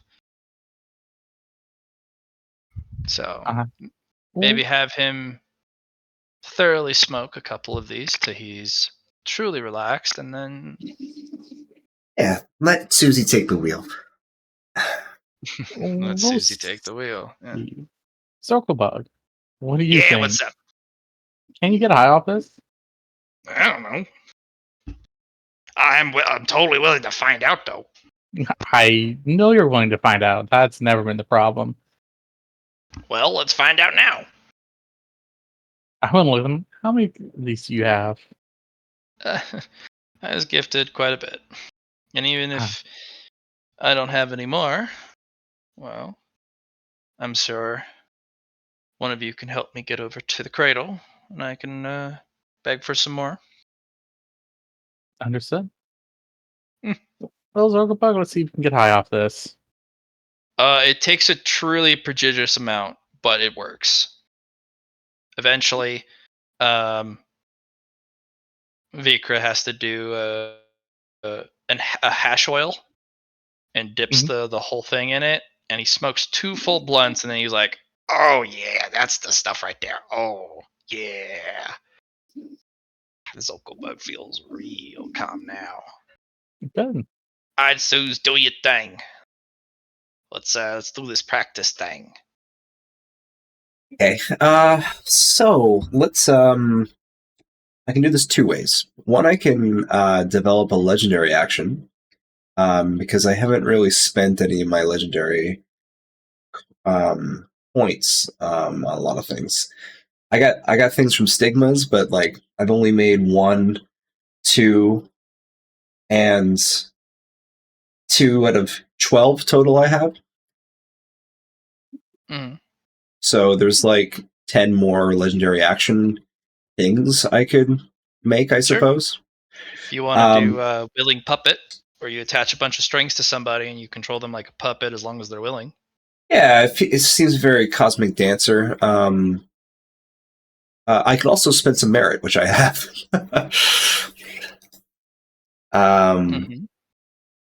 I just want to look at... you can do Secret Nudge, where you secretly attach a string to somebody, and as long as they don't notice, you can occasionally kind of like nudge their actions. Well, I also have a Fate Strand ability already. It's more of... What do I do next? And that is only one person. If I could do it on 2 people, that would be interesting. Or I could just make a talent. You know what I mean? You know what? I'm Yeah. going to make these legendary actions. Let's do that. Let's do this with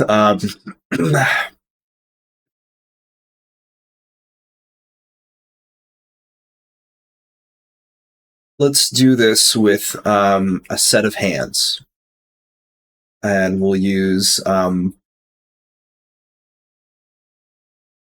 4 legendary action points to use. Okay.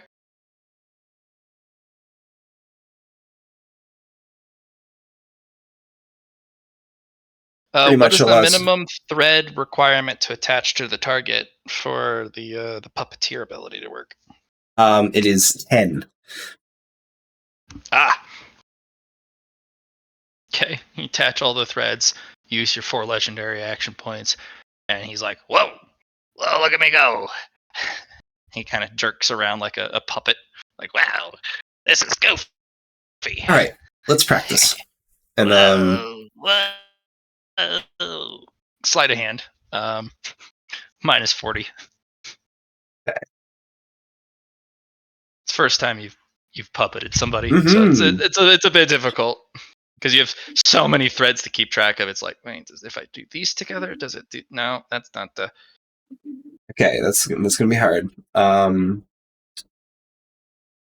Zorkel Bug starts spinning around the room. Whoa, yeah, whoa. Oh gosh, whoa, yeah, wow. He starts to squee along the wall. Squee, wow, You're like, shit, reverse.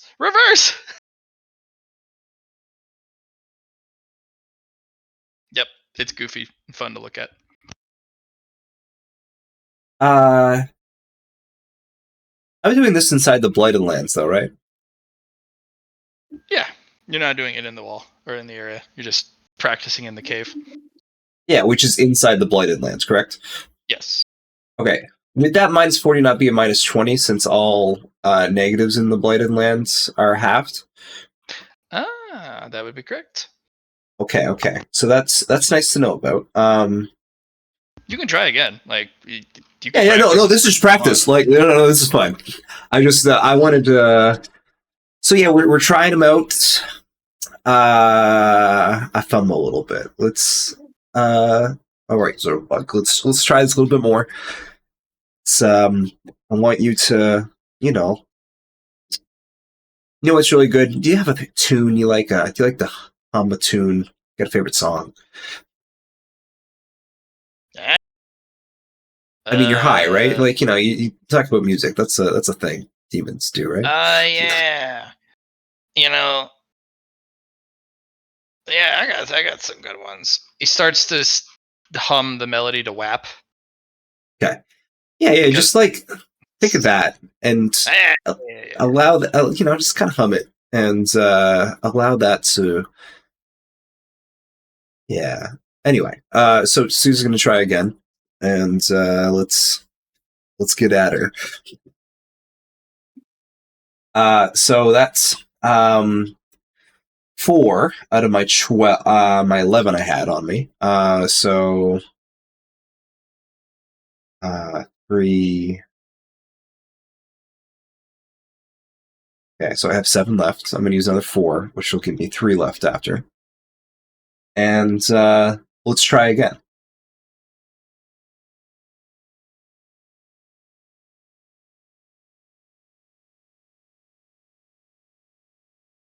Okay. Allie. We can use Sand Knight's. Yeah, we'll use Sand Knight's Fate Point to reroll lower than a 68. 67. Okay. All right. So that is a pass. Nope. Hey, I'm not falling all over the place. Look at me go.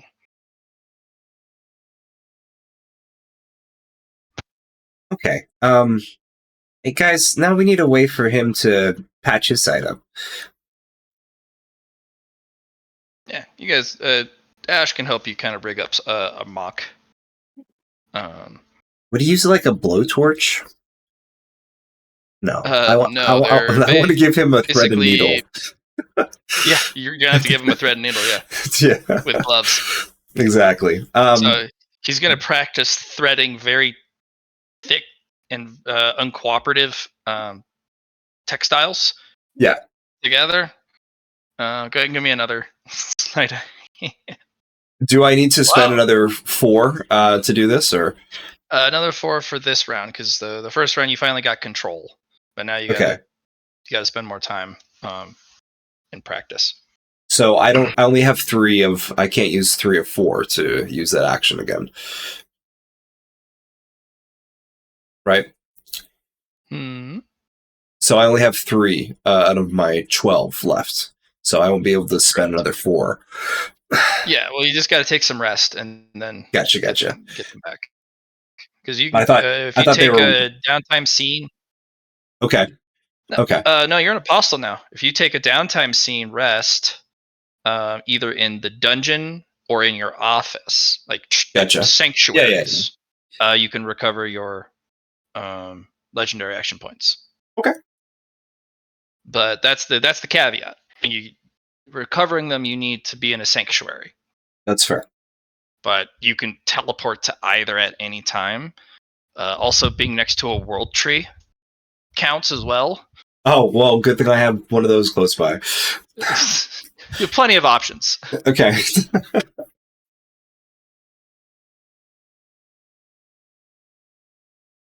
Yeah, well, I guess I'll do my scene. That's I'll take a rest and then be able to do it again. Zermaldog, you're on break. Talk to you soon.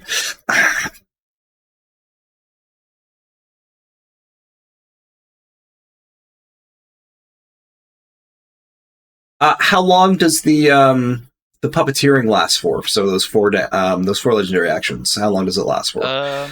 40 minutes if the subject does not resist. But that's 40 minutes of them just going limp and you moving their body around. It's very goofy looking. Okay. But if they resist and they pass a roll, they break out immediately. Yeah, that's fair. And you can cancel the ability at any Consent is important. Okay.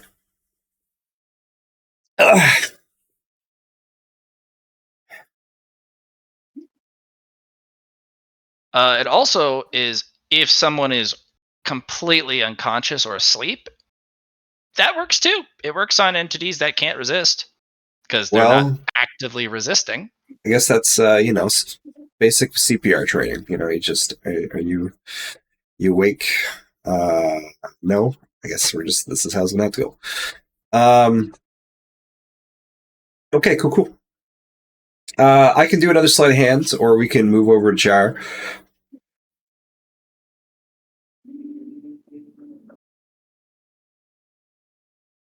I think, honestly, my character... oddly enough, my character doesn't have much else in the way of things to do here. Okay. Because...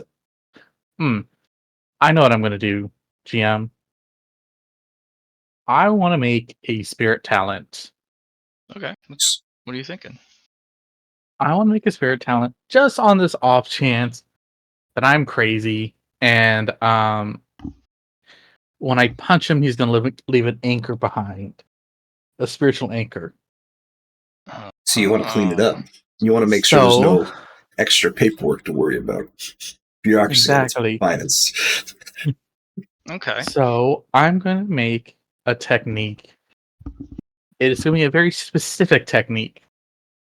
Okay. It's going to be a spirit talent that says, when I use a serious punch, I can spend a legendary action point to also punch somebody's spirit as well. Also punch that cut out on my side. Also punch what? Their spirit as well. Oh gosh. Yeah. You're a full-blown wanderer? Yep. Then you can actually have that be a wandering technique. Punch fair. where it counts.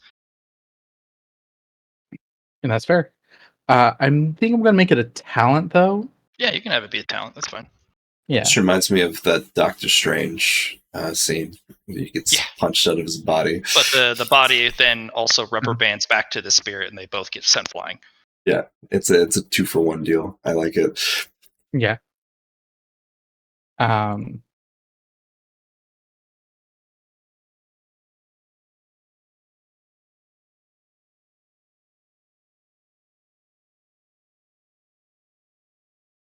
Yeah, that's what you want. Yep. And then I'm going to make another legendary action that says I can spend a legendary action point and double the damage on a strike.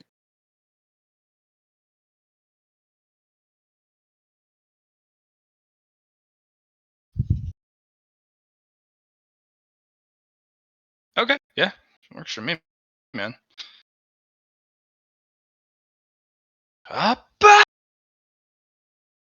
Punch him. Give him the punch. Yep. The Wapapui.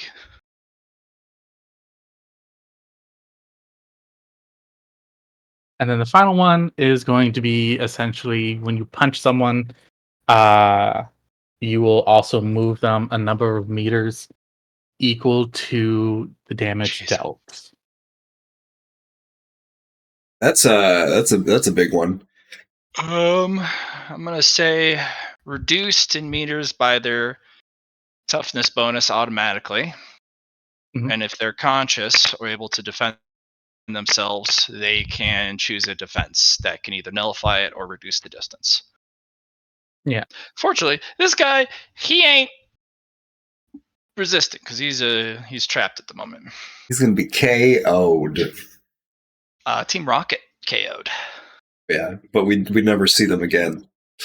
Yeah, or hope not to. That's the plan. BRB. It's one. I think you're not.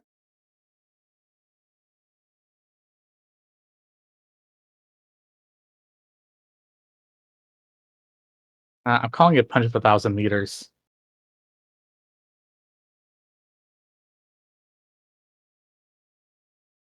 It was what? Oh, because if I do this correctly, I in theory should be able to punch someone 1,000 meters away.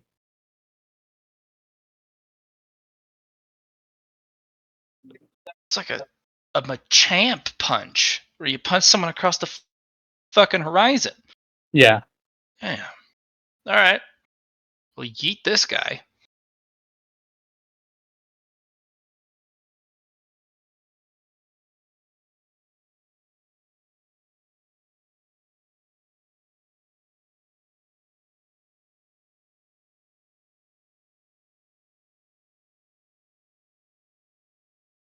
Yeah. Because as a note, this should be roughly the damage done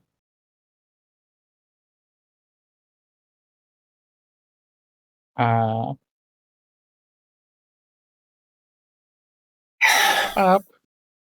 that much damage. And then because it'll be a serious punch, you triple it. Shit. Bop. Ah. Yeet. Ah! Yeah. We'll be back. So almost 1,000 meters.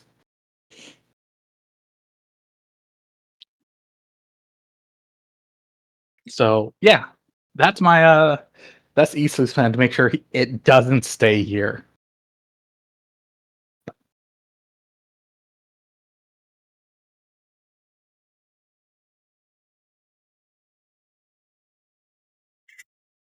After that, Right. East is like, I've done my job. If after that I can't do anything else. Because I ain't punching it again. That would be insane.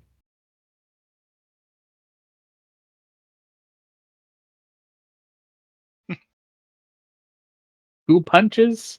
Nah. Not here. Not in this lifetime.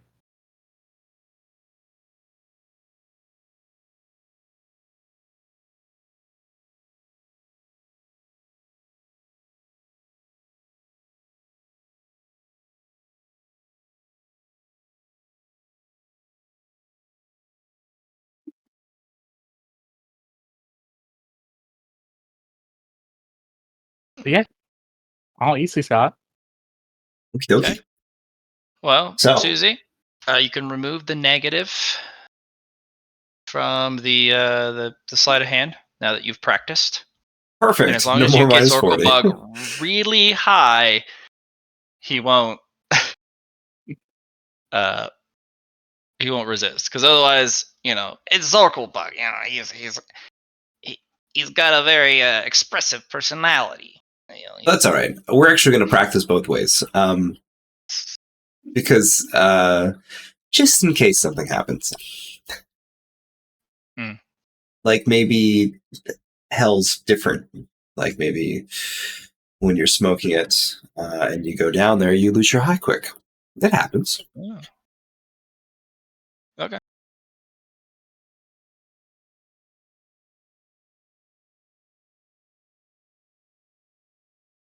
So let's do a sleight of hand, and kind of see what his resistance is, so I can prepare for that.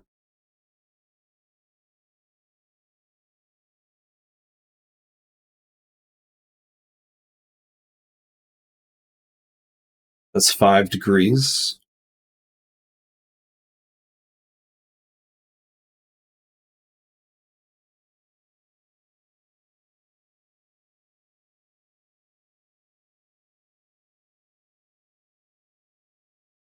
Yeah. You got it. Okay, as long as I don't have to worry about that. All right. You guys want to do it this session, or do you want to wait to close the rift next session? No, I'm pretty good for getting it going. What about you, Char? I'm good for getting it going. Okay. So, first thing we're going to do is we're going to talk about our quest. So it was 3 quests for this Legendary Weaver quest, 3 steps. We have blend together a single strand using multiple strings, and build an appropriate non-sympathetic multi-purpose string. So we did do that. So that's that out of the way. Find out which elements are sympathetic and unsympathetic. So now that we've made this new string, and we have to make it again because I gave it away the first batch. So I'm going to use another legendary action to make a lot of string. We're going to start a catalyzation. Same steps as we did at the very beginning to split the Gaia elements from sympathetic and non-sympathetic.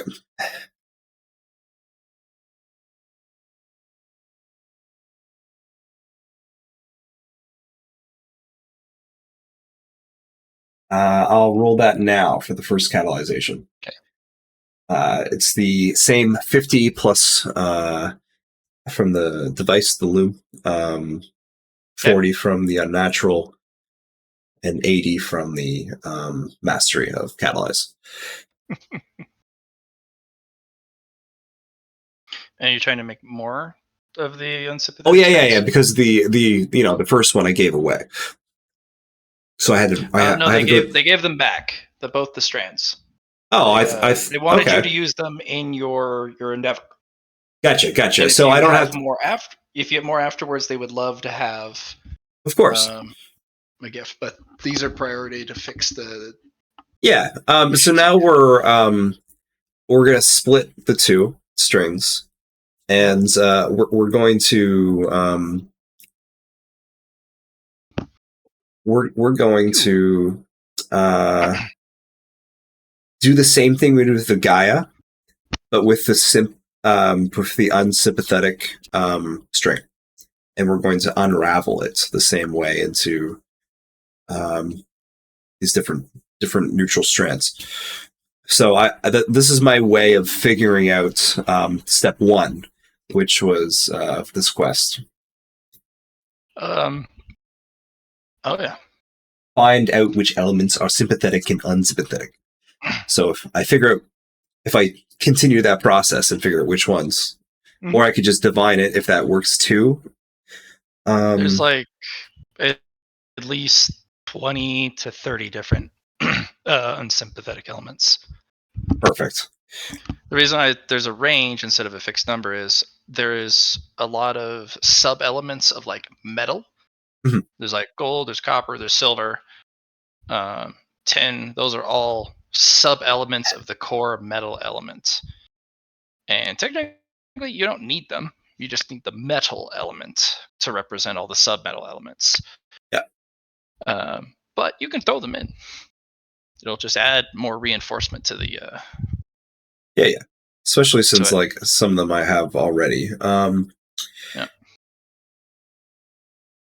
But it's not necessary.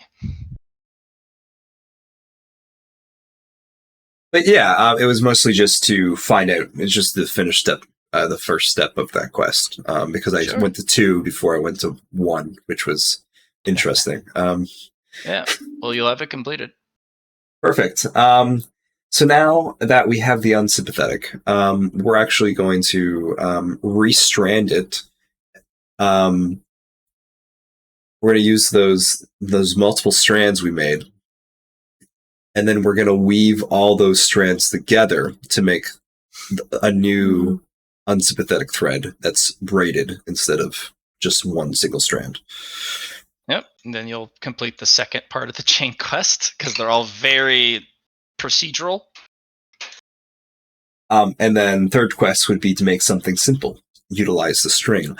I'm going to use my weaver, and with my weaver class, I'm going to make some unsympathetic gloves so I can handle these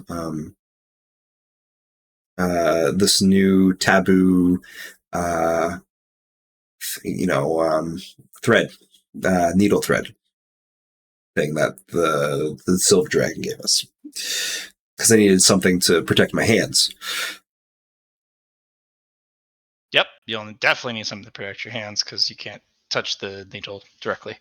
Exactly. So we're going to make something that I can do with this new thread I've made, and then make myself some gloves so I can handle this needle.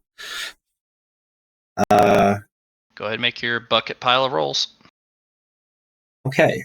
So the first thing we need to do is continue the catalyzation of the original thread and start a new catalyzation roll. Because we are,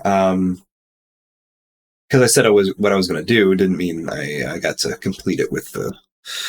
Anyway, so that's going to be 50, 40,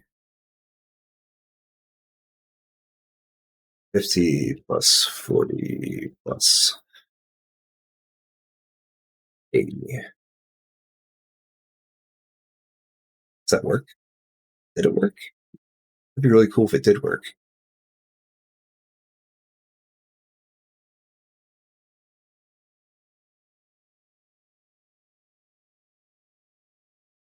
Yeah, it did. Cool. So yeah, first one, 27. 27 divided by 2 is going to be, let's say 13. Yep, plus the original bonuses. Boop.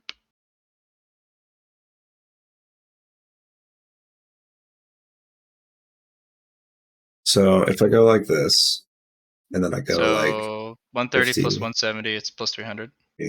Plus 80 plus 0. Oh my god. Oh, Johnny. I'm using my destiny fragment on this. Oh boy.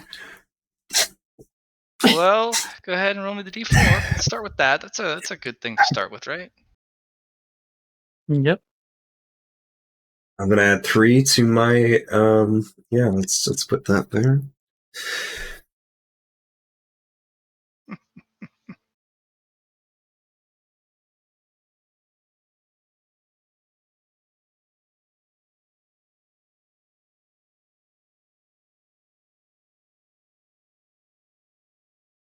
Okay.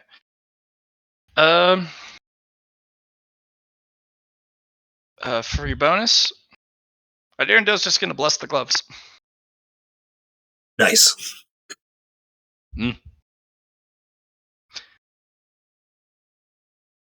And the gloves will be then copied when you put them on a pair of hands. They will then mirror themselves on your other hands.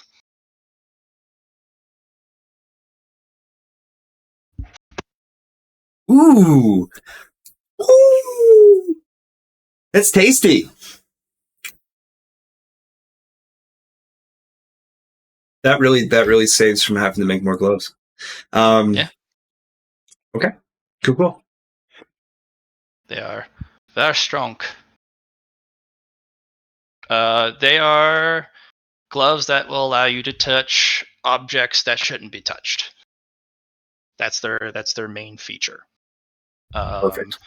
They have this stasis layer built in. So it has that rare, strange stasis element. That's one of the taboo elements. It really reminds me layer of some Jitsu Kaisen, six-eyed kind of like Jitsu on this. It's just like it's just slowly getting towards it, but it never does. Nice. So they cannot take damage unless they're unequipped. That's its feature. Cool. So it extends my hands. It overlays it. Yep. I'm gonna now put these on, and I'm gonna say, and the other hands now have the gloves. Yeah. I'm then gonna go visit Zorkbug. I want to say, hey, buddy, I got your good stuff. Oh, you got me the good stuff? I'm so ready for the fucking good stuff. Let's go. Is it time? Is it go time, baby? Are we doing this? No, it's actually just one more practice thing. I have to now make the patch work. Oh. I'm almost there. Okay. Damn. I thought it was go time. Almost go time. I got all pumped up. I mean, you're gonna enjoy this high. It's all that matters. Oh, I gotta get high again? Yeah, that's the whole point. Then let's do that. So that was some good shit. And wasn't like that junker high that we make, that dross that we make. I'm so glad you can come and understand what it's like. Look, I can totally see myself at the end of every workday have a little bit of this. What am I saying? Have a lot of this to cool down. Then I'll be able to like do home stuff because the kids, unbelievable. Just so many kids, so needy. I don't know how the missus does it. Well, she's a better woman. That's all that matters. Yeah. You better half, after all. I wouldn't say that. Anyway, let's get started. So I'm going to use the my puppeteer's legendary action. I'm going to use 4. Do my gloves, since I have more hands in a sense, so they overlay over his. When you puppeteer him, yes, they are a divine item, so you can extend another. You'll have to move a set of gloves from your lower hands to his. Perfect. It's nice to have that extra +1 because that's needed. Because you have 6 sets. You have 6 hands. Exactly. So you basically give a set and give it to him. He's like, "Whoa, these are really comfy. Damn, they fit real nice too." Okay. Look at me go. I'm the hands man. All right, success. All right, now it's time to actually make the patch with the thread. We need to make the thread again because I used my my thread to make these wonderful pair of gloves. Let's start the catalyzer again. So there's the first step, which is the Gaia thread. We're going to make that. Let's do... yeah.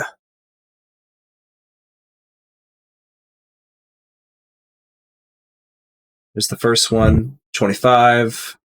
Awesome. Second one. Second step, like I said before. Mm-hmm.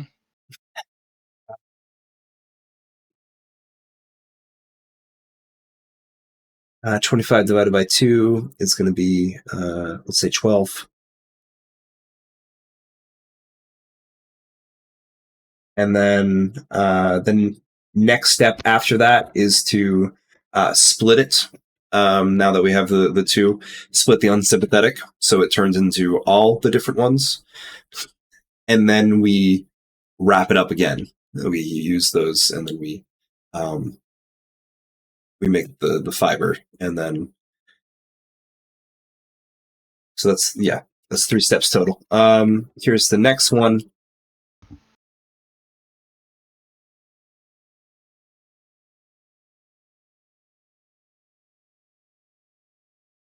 Uh, 37 divided by 2, 15, and 2 should work. So 170.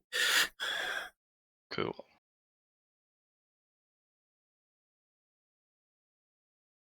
Uh, 45 with 53. We make the thread again. Now we have the thread. Now we need to make an organ for this thread. So I can just produce this instead of having to go through this catalyzation every single time. Sure. So how is Ashenfur made out with the spider the Spider Queen core? It's currently maybe still. I don't have an answer for that yet because yeah, that's fair. Have him. It's actually one of the last remaining major puzzles. Yeah. That even as a celestial designer, it's going to be hard for him. Good. Yeah. I just wanted to double check. So instead, we're going to go to the graveyard. You don't know where it is, and you have to be invited. Have to be invited. And you have to be invited by someone who is allowed to invite you. Char, my guy, my Eatsley. There we go. Eatsley. Yeah. Where do you think we could find about this graveyard of spiders? I'm not saying it's because you're the death guy, but I was thinking it would be really, really easy if I asked you. So there's this graveyard that the Silver Lady told us about, and yeah, I guess you need an invitation. Can I get a quest? Maybe. Can you issue a death-based quest? So hold on, let me get this right. You think just because I'm the death guy, I can help you find a graveyard? Ancestral graveyard. Right? You think I can help you find my people's ancestral graveyard? Their peoples. Mm-hmm. The spider peoples. Right? I'm like, I see how it is. I see how it is. I think you're just the right skelly for the job, though. So Oh, I see. Now you're trying to butter me up. Is it worth it? Well, all right. There's an easy way to find it. Yeah. Yeah. You're not gonna like it. What's the hard way? Let's talk about the hard way then. All right. So the hard way is pretty simple. Like simple. I stab you in the chest repeatedly. Oh, but I don't like that one. I mean, what's fair. the easy way? Yeah, what's the easy way? The easy way is I also stab you in the chest repeatedly. Okay. And it's paradoxically easy and hard at the same time. It's still not the point of the graveyard, by the way. It's like the whole point of the graveyard is you are an immortal species that is immune to the passage of time, and you only get stronger over time. Yeah. But it wears and tears on the mind and spirit. This is where those who wish to pass on go. You don't just get stabbed and you're sent there. It's an elephant graveyard. You travel to it and then you pass on. Right, but that's also the joke of it. No, okay. Oh, it's a joke. Okay. Yeah. Okay, I don't like that one. Can ask. Ooh. Ooh. Those who wish to pass on have to, at any point, find death. I can ask, see if there is any amongst Zekis who would know where it's at. Mm-hmm. Or you can check your records, the Akashic records. I could also check the Akashic records. I am more hesitant to do that. Ironically. With good reason. Yeah. Your self-preservation sense is definitely well tuned. Checking the Akashic records is not safe. Yeah. So, so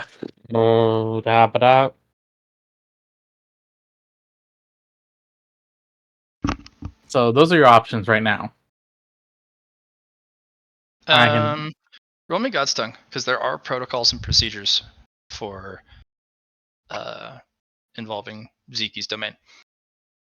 You're just as much as a clerk as you are a lawyer, as you are a priest under Zeki.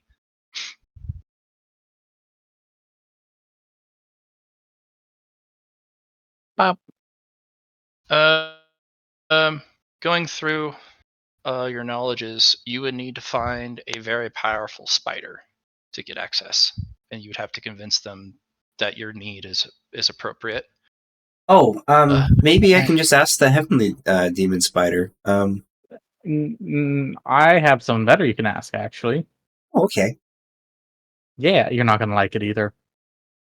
Matt, is my quest done in the system? Yeah. Okay. Got a bunch of small quests done.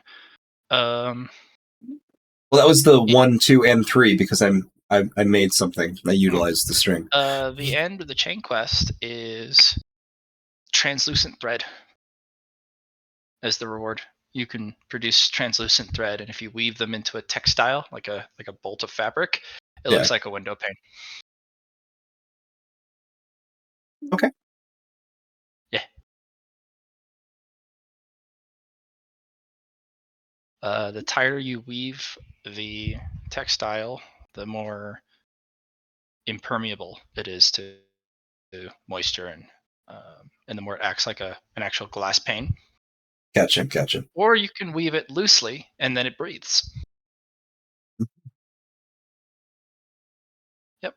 You just weave color into it, and you can have translucent webs. I can literally put any color into my web. So.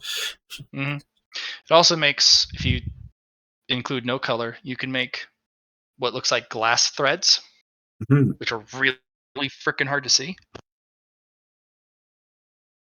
I bet this would be a good catalyzing material for crystal crab. Could be. So my other... Sorry, I just I wanted some clarification. Bachar, go ahead. Who you should ask is the one we have the core for, the one that needs to be revived.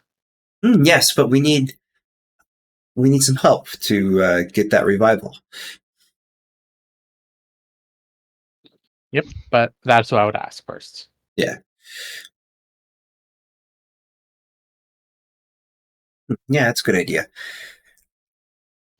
Speaking of which, though, as you also run through your Rolodex in your brain, you'd say your people also have a graveyard. You do? It's the Boneyard. there are ancient Skellermen there. And it's run by a Bone Lord, which is one of the scariest variants of Skellerman. And he is the Boneyard. That's how big the Keeper is. He's also the Guardian. And any Skellerman can go there. But if you are not worthy, you're either sent away, or if you are insulting, you join the Boneyard. As the Bone Lord just snatches you up. And I haven't gone there for a reason. But you would be worthy. Yeah. Especially as a apostle of Zeki, and you've never gone, you can go and claim an evolutionary Skellerman material from these graveyards. I could do that. That might be helpful before doing this final hoorah with this demon. Hey, I'm always here to lend a helping hand. Mm-hmm. A helping hand? Mm-hmm. You got it. On a side tangential note, Allie. Hey! Your character finds itself kind of waking up with a bump on the back of their head. You successfully went after multiple caravans, and the largest one yet had a ton of lamps, and there was this one really, really big spotlight that had a superior grade, large size lightstone. And you're like, that's the biggest lamp ever. So you went to blow it up, and you flew as fast as you could outside the 30 seconds, and the shockwave caught up with you, and you collided with the tree, and it knocked you out for a couple minutes. Oh, but I'm okay? Yeah, there's just a crater left. There's no goods to be found, no casualties left. There is a giant smoking crater where the caravan used to be. Amazing. Yeah, but that shockwave was really fast and way more powerful than you were expecting. But it was a large size, superior grade lightstone, so you had to use the secret sauce in a really large and really potent quality and quantity. So the blast was proportionally large. I'm gonna need more speed in this next evolution soon. Nimbus Cloud wasn't fast enough. Or just teleport out with your moth teleport. This is just true. Have that ready instead. Yeah, you do have that ready. That would make more sense. I guess you just gotta say, like, hey, I go do that. Yeah. I'll just but even teleport then, you would have to have the mobs pretty far away. But you learned from it, so you didn't know this before. Yeah, you do. But it does swap places, so the mobs would then get blown up, and you'd have to wait for them to respawn. It's true. That's okay. But the blast radius was 500 meters.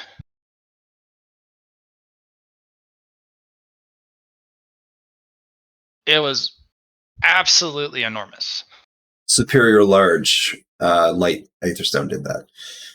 With a really healthy dose of the secret sauce. Yes. The Troublemaker amplification DAX. Yeah.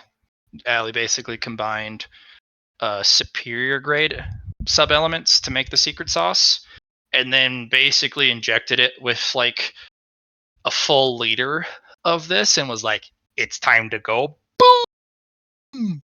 And immediately the thing started cracking and bulging, and you're like, oh, it's starting to boil. I need to run.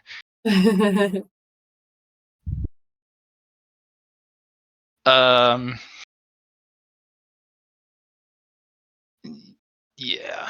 On the fringes of the blast zone, most of the trees, if there are any foliage, has been just cut like a daisy cutter, and then a lot of stuff is still on fire.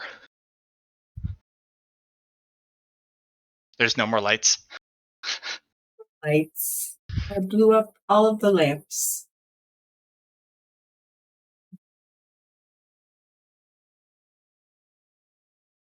You are the bane to light crystals. Do you want to get any get some cash out of these things? You want to rob them too, or you just do mayhem? I started out by robbing, but then I got terribly sidetracked. That's the troublemaker in you. Yep, There's not the trouble. Why would I steal all of them when I can blow them all up? Quite effective, it seems. Yeah. Yeah.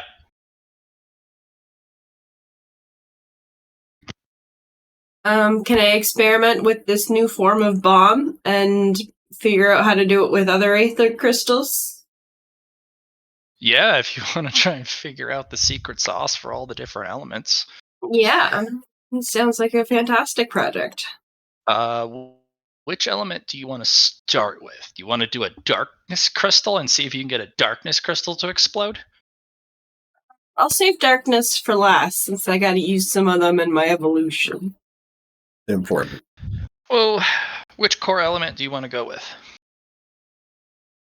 Got 9 more to go. I mean, light worked pretty well. Let's try fire.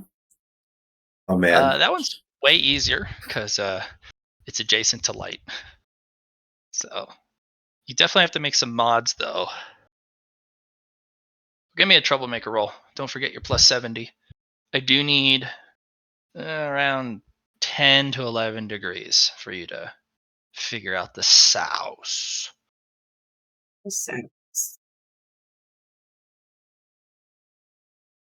Ooh, perfect. Nicely done. Great roll. Yeah.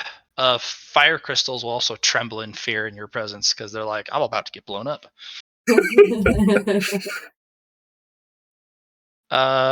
There was a lot more ice element than you anticipated. It's a really cost inefficient formulae, but that's not the point. The blast radius is the point. True. The blast is different though. Oh?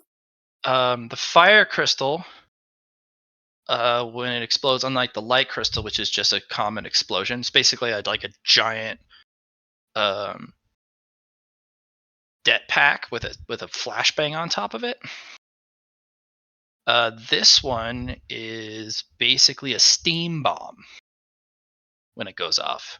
The whole area undergoes a steam blast and basically cooks everyone in the area. Each of the different crystals blow up a different way.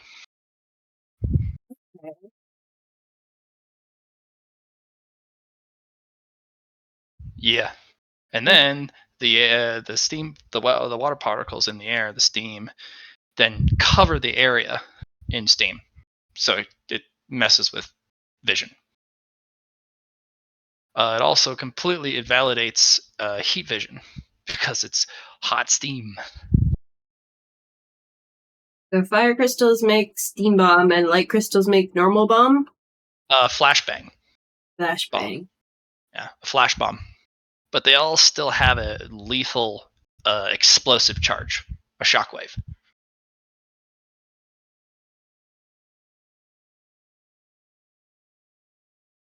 What's Oh, next? BRB. Good.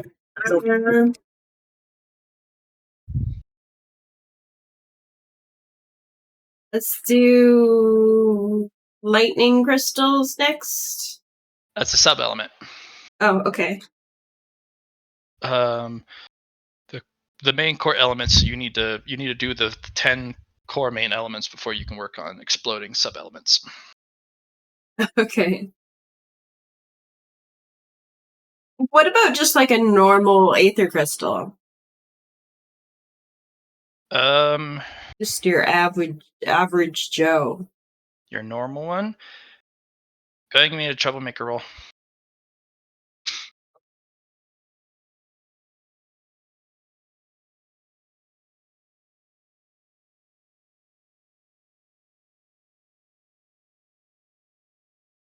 Yeah. Troublemaker with the plus 70.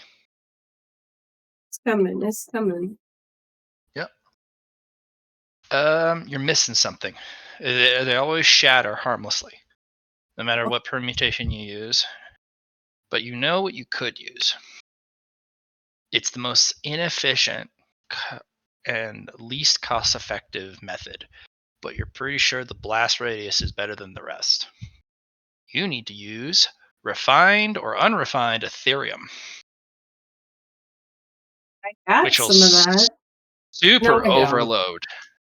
No, I don't. I gave it You away. gave it all to Susie, so Susie can manage it for you, so you didn't have to worry about it. Oh, did I? I thought I gave it to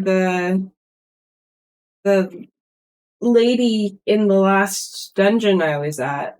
No, I gave her hot peppers. The dryad. Yeah, the dryad. They really like the Ethereum. That's right. I give You them remembered. to- Yeah. Okay. Ethereum would have this explode tremendously, but that's also Ethereum's really hard to get your hands on. So it's doable. It's very doable. It's probably what caused the explosion on that mountain. That curse overcharged them with Ethereum particles. Oh, So much so that all of them exploded at the same time, which cracked the mountain open. let's see. Yeah.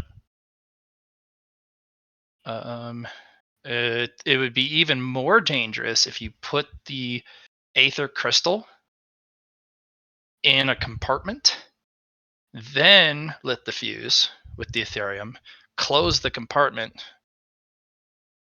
so it blows outwards. So it's blast mining. Makes it a shaped charge. Because if you remember, that's how they dig tunnels while mining, is they drill holes and then they put the blast in the hole, the dynamite. Mm. Yeah.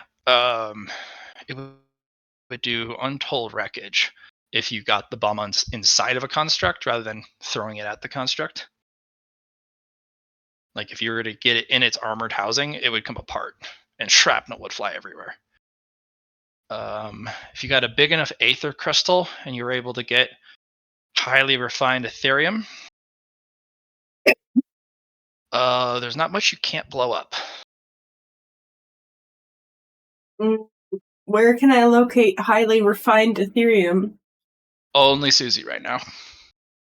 Susie's the only one Susie. who's figured out how to make highly refined Ethereum. Susie. Need highly refined Ethereum. Yeah. Reasons. A quest or a message window will pop up from the administrator going, "Are you sure about this?" I don't know. I don't know the context. What do you need it for? Reasons. No, what do you need it for? Reasons. I only have a certain amount of this right now. Well, how do I get you more? I could go on a quest to get some more Ethereum for me, and I can refine it. Yeah, I want to go on a quest to get more Ethereum for Susie. How you get yourself a quest? That is the question. You'll have to maybe, what's the word? Oh, didn't you have a quest from Eatsley? Not from Eatsley.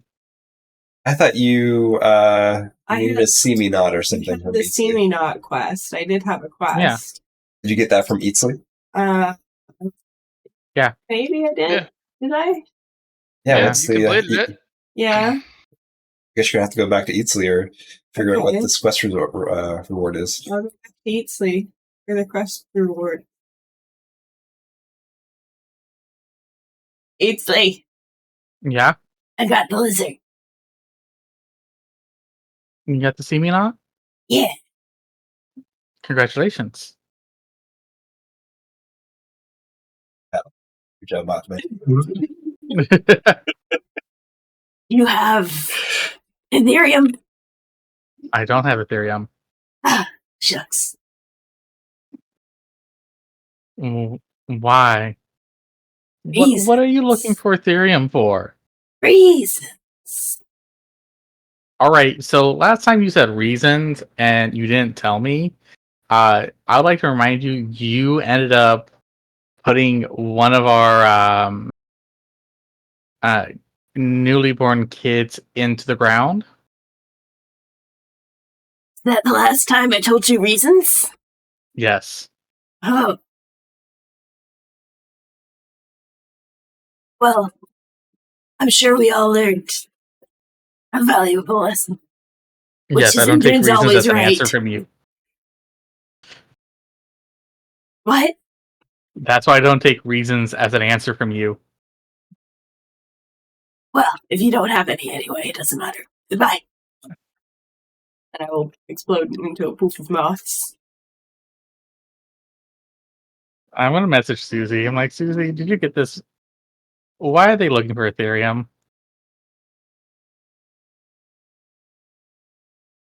They want to blow something up.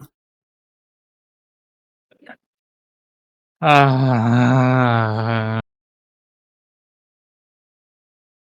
want a lot of I'm just things. trying to delay the inedible. So Fair enough.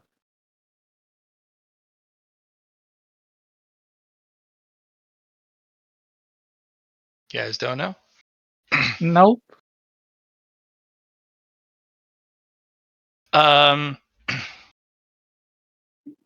Yeah. The fam's trying to harsh on my troublemaking vibes. I mean, also, none of us have Ethereum. It is super rare. Susie has it, but they're very careful with it. Yeah. I don't have Ethereum because I do mostly etherless stuff. and I just So, snatched up on the opportunity, and I also get it from a pedal, so that's fun. Yep.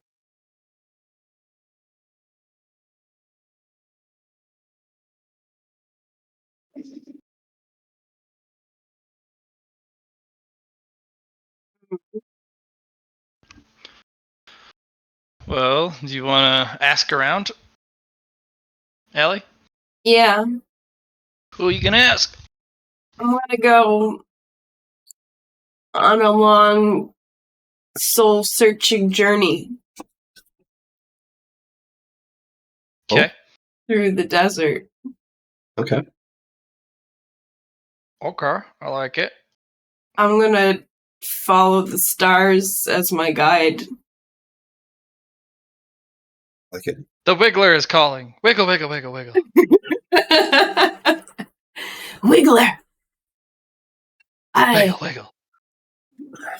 I need some stuff. I'm like an addict, Allie. Wiggle, wiggle, wiggle, wiggle. I'm a trouble addict. Aren't we all? Wiggle, wiggle, wiggle. Guide me to the source of the Ethereum, Wiggler. Wiggle, wiggle, wiggle. And you're on a long journey into the desert. You move quickly at night, slower during the day, but it's still passable. There's a couple very strange places in the desert. At one point, you come across an area filled with cacti as far as the eye can see, of different shapes, sizes. I'm gonna ferment them and make tequila. That's how you make tequila, right? No, it's agave. It is. Jack's very upset with me. Sorry, Jack. He's Mexican, Allie. I'm sorry. I don't know anything about tequila. I don't even like the stuff. I love me some good. What happens when you ferment cactus juice? Then I thought it turned into cactus juice. Oh, that is a problem in and of itself. You remember? I don't know if you ever saw it. There's an Avatar episode where Toad? That's basically what you get with certain fermented cactus juice. Okay. Otherwise, And- you get water. He just goes, wee! Sokka just can't handle it. It was very funny. Also, do you know how to ferment, or that you can ferment? You're not a brewer. It's true. But you do know a brewer. Well, this is just for fun, so I'm not gonna get too serious about it. I'm just gonna put some cactus juice in a jar and keep it warm and see what happens. I got you. Okay. Yeah. You keep moving, and eventually, after a bit of travel, moving as fast as possible, the stench hits you first. Sulfur, rotten eggs, kind of that smell. Like It smells explosive. Yeah, it does. Natural gas type of smell. But technically, it wouldn't smell like that because don't we put sulfur in natural gas to make it smell? Yeah. Yeah. But, sulfur is at the location anyways. But it becomes hard to breathe. You'll have to use either techniques or gear or whatever. And you find yourselves at the tar pits.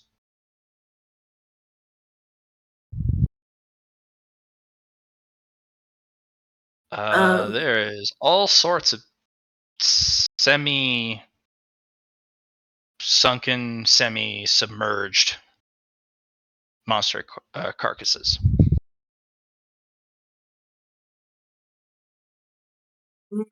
Are there any really cool ones?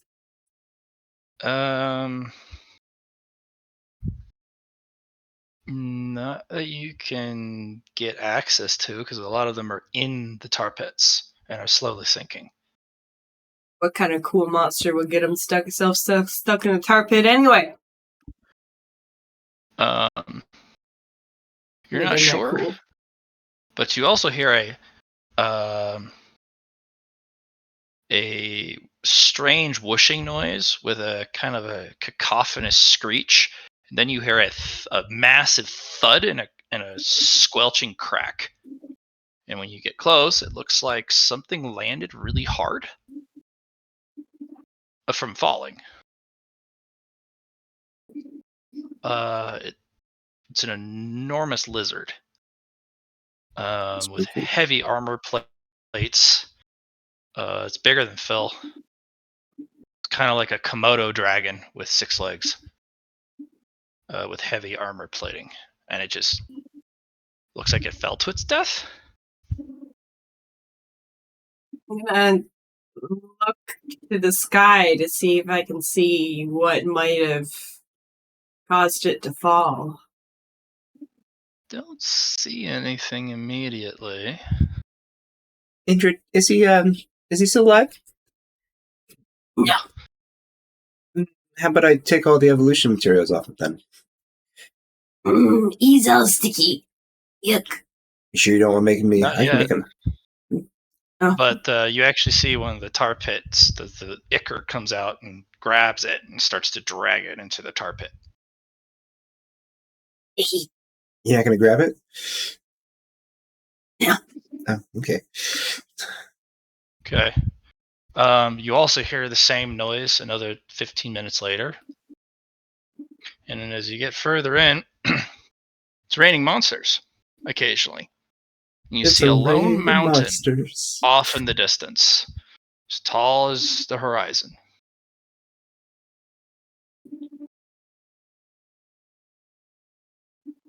Go check out the mountain. You keep trying to get closer to it, but you never seem to make any distance.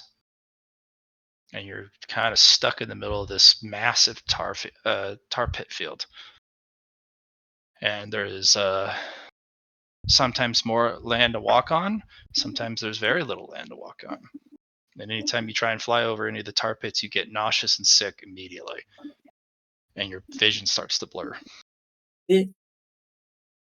Wiggler, give me guidance. Yeah, it's not leaning you towards the mountain. It's leading you further in, adjacent, kind of tangentially, into the tar pit. I will keep following the Wiggler. Trust Okay. in the Wiggler. I do require 4 luck tests. Allie, remember to use. May the moon shine upon you. I will use May the Moon Shine Upon Me. How does that work again? It will increase your luck. I can't use fate points, right? Is that You use fate Yes, you points to activate that power. So, like, Yeah. you say, "Hey, I'm going to use a fate point." It prevents you from re-rolling, but gives you greater luck. Yeah.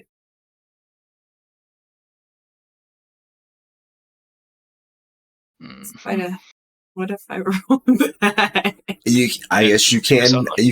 You can say, "Hey, I use 2," and then you use the other 2 with lucky. It's up to you.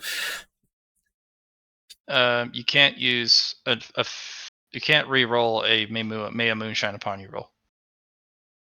Yeah, that's. I know. Yeah. You use. Oh yeah. Like, say instead of the 4, use 2 of May the Moon Shine Upon You, and then use the other 2 for lucky rolls. So you don't like the roll. It's like a 51. Use lucky. Roll less than a 51.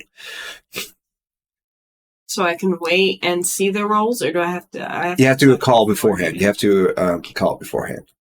Like, hey, I'm feeling lucky that this is going to be a good roll. I'm not feeling very lucky. You gotta believe in yourself, Allie girl.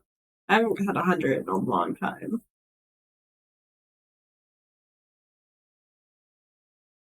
Well, 100 might be interesting too. I don't want to use. Just gotta let me know which one. Use your power. You don't want to use the power? No, I don't. Okay.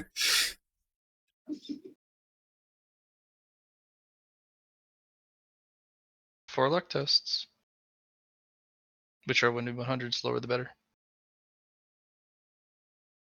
10's nice. You could re-roll the 10, yeah, with lucky.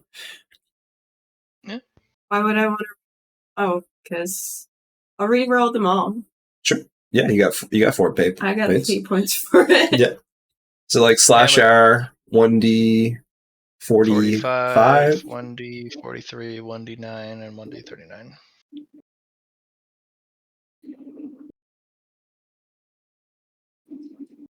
Oh, not bad. That's much better.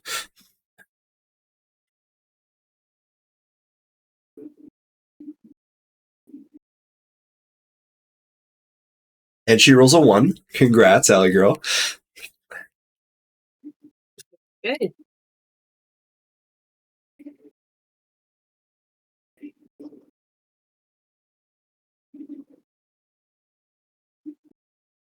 Ooh. 3, not bad. Another single digit. 3 single digits so that far. One had to be a single digit.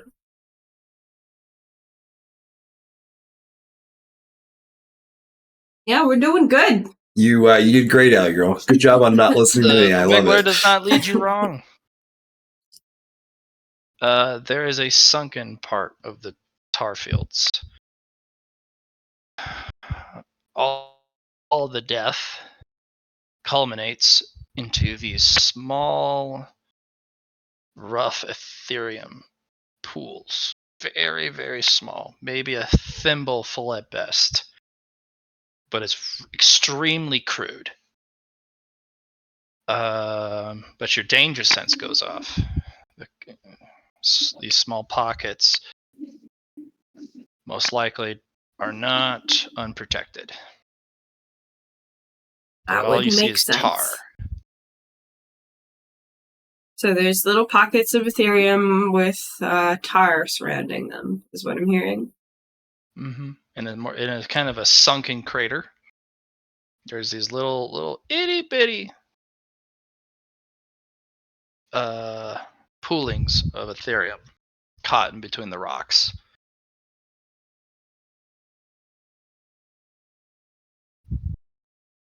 I'm going to send a moth out to go check out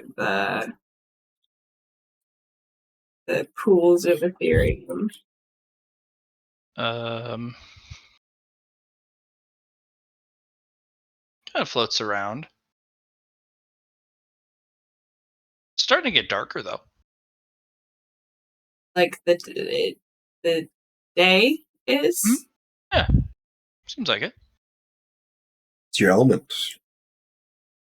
It's probably whatever is protecting these pools element as well. Maybe. Moth doesn't seem to be affected or interacted with. Even when it gets really close to the Ethereum? One suggestion I will make. What? One suggestion I will make is you should put on the my moon mantle. It makes you indecipherable kind of deal. Gives you like they can't kind of detect who you are. Enshrouded, yeah. Yeah, enshroud. That's what it's called. Yeah, I'll put on Susie's moon mantle then. Okay. And Starts I'd to get also, dark. Okay, sorry. I'll say I'd also just look up. Yeah. Okay, I'll look up. The sun is now eclipsed. Is this an eclipse? Yeah, there's an eclipse right now. But the bangle kind of chitters cacophonously, almost like cackling of laughter, and it doesn't recharge. And a single black obsidian crystal prism floats out of one of the tar pits in the center of the crater. And before you can look away, millions of eyes overlaid on each other open up on each of the prism surfaces, and they all look at you. And the world starts to fracture and crack.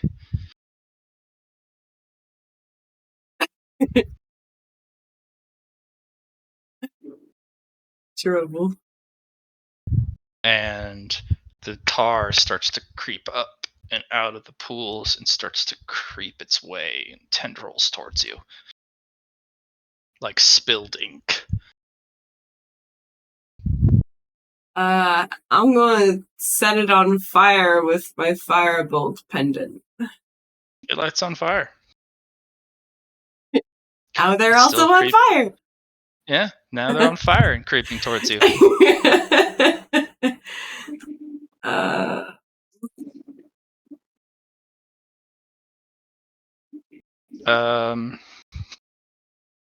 Susie, all of your senses go off immediately. Indrid is in literal peril, mortal peril. All the while, the Wiggler's like, wiggle, wiggle, wiggle. I did it. I led them to the thing.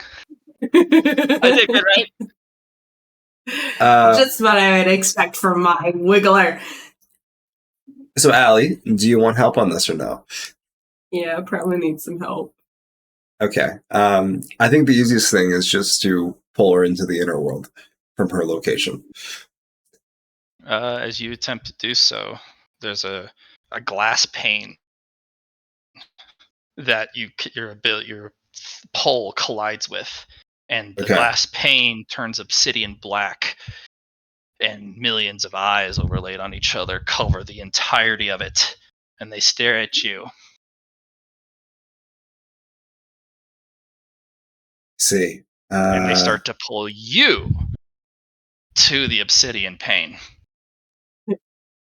Gotcha. As they grab the tether, the friendship tether, with this black inky claw, grab firm hold of it, and hand over hand start to pull you in. And it starts to pull the whole friend network. That's and everyone can feel it. So, I guess we just use the heavenly moon spider to just use that token. Which token? So reminder. The one where if the black dragon is going to mess with you, then there's a moon spider they have to deal with. This isn't the black dragon. Yeah, I was thinking the moon spider could do something about it, but if not, Fortunately, that token only activates or is activatable if the specific conditions. I want to try and spook it. I'm going to use my fear the unfearable to try and scare it away. As you use it, it's going to use a mirrored ability, Fear the Fearbringer. Oh. Okay, so... Roll fear. Okay. I've never rolled fear before. Abilities that don't require rolls now require rolls. What? Roll willpower. Yeah. Okay, willpower. What is the fear level on this willpower? We'll see. Okay. Add to my willpower. Your unnaturals. Don't forget all your unnaturals. Yeah. Anything else? I don't think so. It's geared specifically towards spooking. Not being spooked. It's funny. Okay. Your fear is limited to fear 4. But instead of fearing it fears you with fear 4. I want to reroll that. You pass with the fear 4, though. What, do I? Yeah. It just reflects it upon you. Fear the Fearbringer. You are feared of fear 4. It's rude.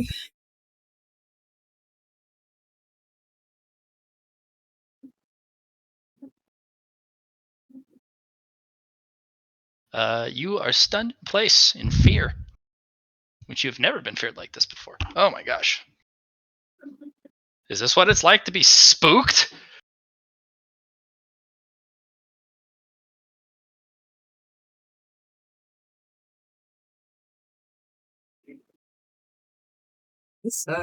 Everyone attached to the friend network is entirely aware of what's going on and may involve themselves if they so please.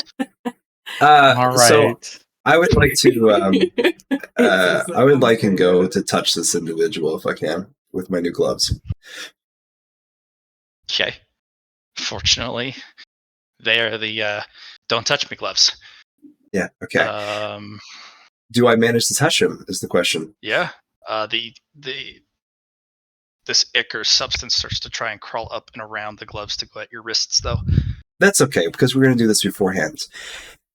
I'm activating my title catalyzer. I'm using one of the things I haven't got to do yet. I am going to take all the catalyzed material out of them, reset them back to level 1, if it is a monster.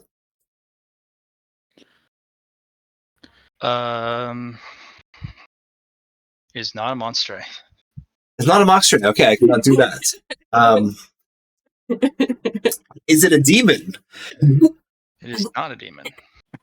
Is this all those little lovely fear tollmaker things that Allie has? The remaining ones on her gauntlet? Oh, no. I know what this is. This is what's inside the darkness. This is what hides within the darkness. We're going to hit him with some arrows. Oh, God, I have a horrible idea here. And I'm... You hit him with your sword? No, I'm not going to hit him with the sword. That's a bad idea.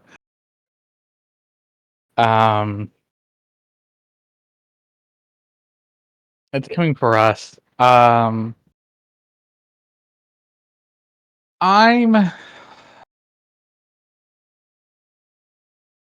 going to... So Allie is... is this thing coming at us through Allie? Yep. Or, okay, the question was, was it coming at us through Allie, or was it coming at us through...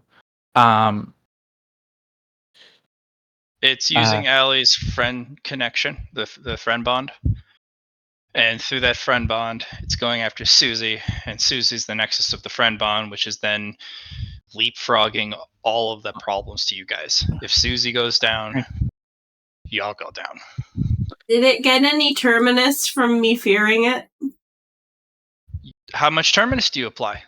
All your powers and attacks deal 1d10 exclamation mark terminus while perk is equipped. And yeah. Go ahead and roll it. Okay.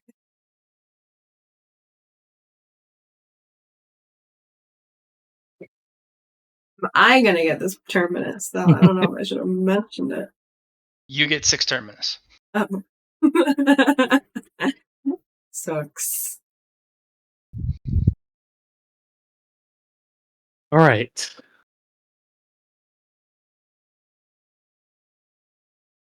I'm gonna try and figure out what this thing is before I do anything. You might have to check the Akashic records. I'm probably gonna have to check the Akashic records. All right. Ask an administrator, or like you're gonna have to ask or look. I'm gonna ask an administrator first. You get one moment.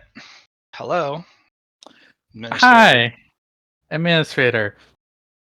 This is what I'm dealing with right now, and I'm just gonna kind of list off the things we've seen and knows, how it started, how it's happened, how it's going right now. You ran into the Outworlder. Apparently, It's not of this place or any other place. It's a thing that exists between spaces. Sometimes they find a way in. I see. They're made of not. N-O-T. Nothing, as in the opposite of something. Nothing of ours works on them. Aether feeds it. They completely disregard all rules and systems. What they are is trickable. That Outworlder has been tricked to take on a naturally forming environment. The tar field, which is the closest we could figure out to its real shape, which is not good. The only way you can fight an Outworlder is to bend its understanding of what shape it should take. And then hopefully, if you're good enough at it, the world and the world rules does the rest. And it completes the con. I see. The weird part is there's a never-ending stream of monster and humans who go to that place looking for Ethereum, because the Outworlder doesn't eat Aether. It eats everything else, and it spits it out, and it pools and accumulates in small pockets because it doesn't digest it. That Ethereum is its excrement. It is. So if you find Ethereum, you've found where one of the intelligence centers are. It is aetherless then? It is completely aetherless, and only aetherless weapons could even harm it, but even then, there's not really any record of any real damage ever done to one. Even if you destroy an intelligence center, you stun it, and it'll make another one. It does not follow logic. It does not follow law. It does not follow reality until you trick it to. Understood. There is no coming back if it gets a hold of you. Understood. Yeah. But it's the only place you can easily get your hands on Ethereum. You'll just not be able to get out with it. Okay. I'm like, you've given me a lot of help here. There are only a couple Outworlder sites. Most of them either can't stand being here, and the ones that can, we have to issue a continent's wide quest for individuals to combat it. We don't even pick heroes. We pick scholars, philosophers, silver-tongued minstrels. I'm gonna have to do this. All right. Don't use God's tongue. It'll gobble it up, and any word it intakes may be permanently lost and forgotten and removed from the alphabet. I am going to use God's tongue.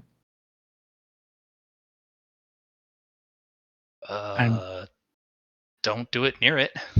I'm using an undefined word.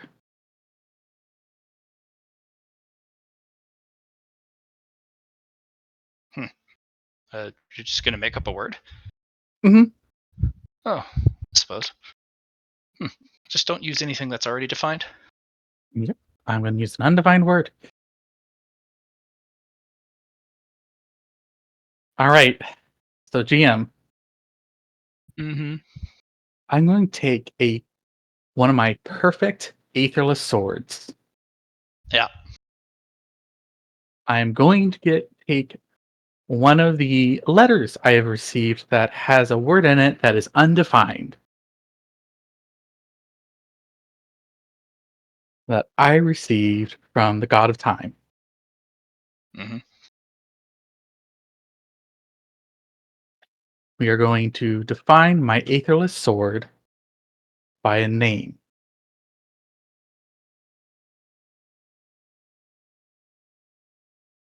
And then we're going to try and trick this Outworlder that is attacking us that is actually the sword.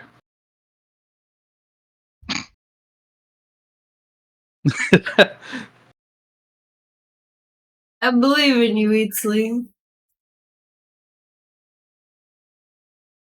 Just whatever you do and do it fast. Good luck. How do you trick it?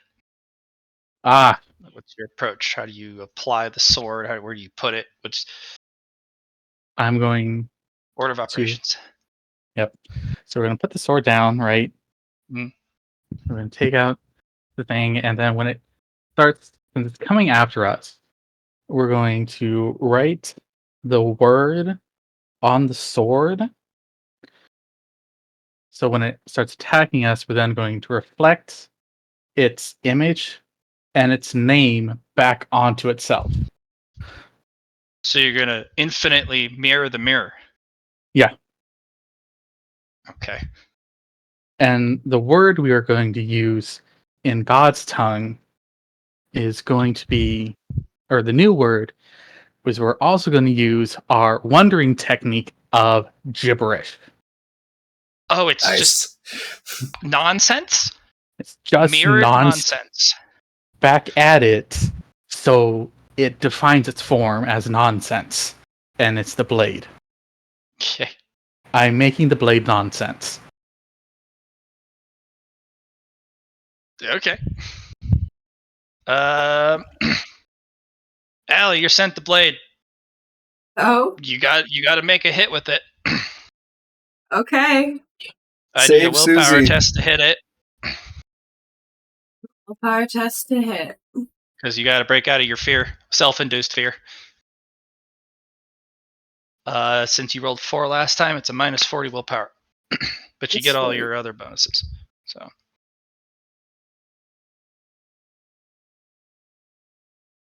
You snap out of it. Okay. You are about to get yoinked. What do you do? It's very important what you do. What do you do with the sword? How do you save Susie? So I need to reflect this thing back at itself? Yes. It is a perfectly polished sword.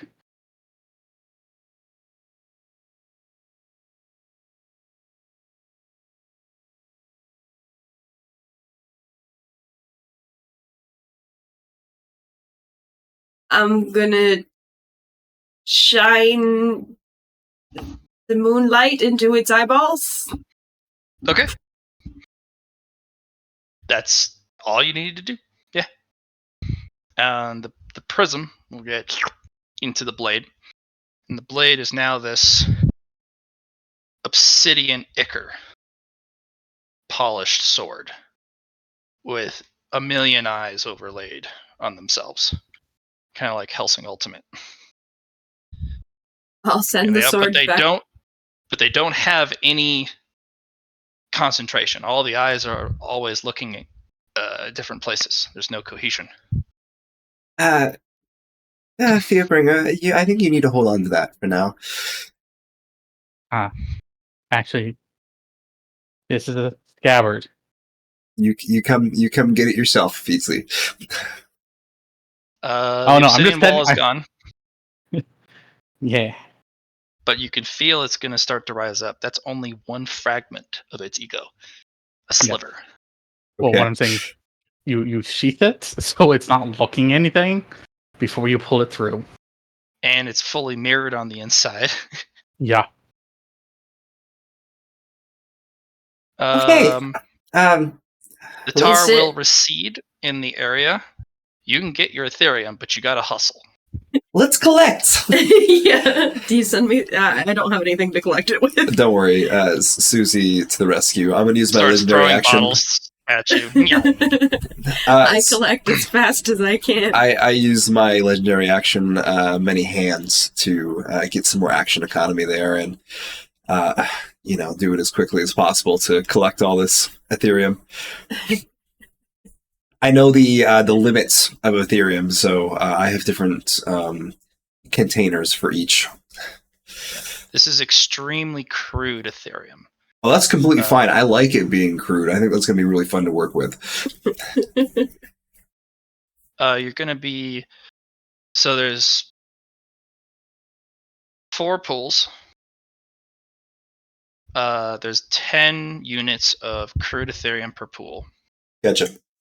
But if you refine it to highly refined Ethereum, you'll probably get 1 droplet per pool. It's that crude. Interesting. Yeah. But there's a lot of impurities. No, the impurities are important. Something I need to work with anyway. Allie, are you sure you want this to find Ethereum for something? Yeah.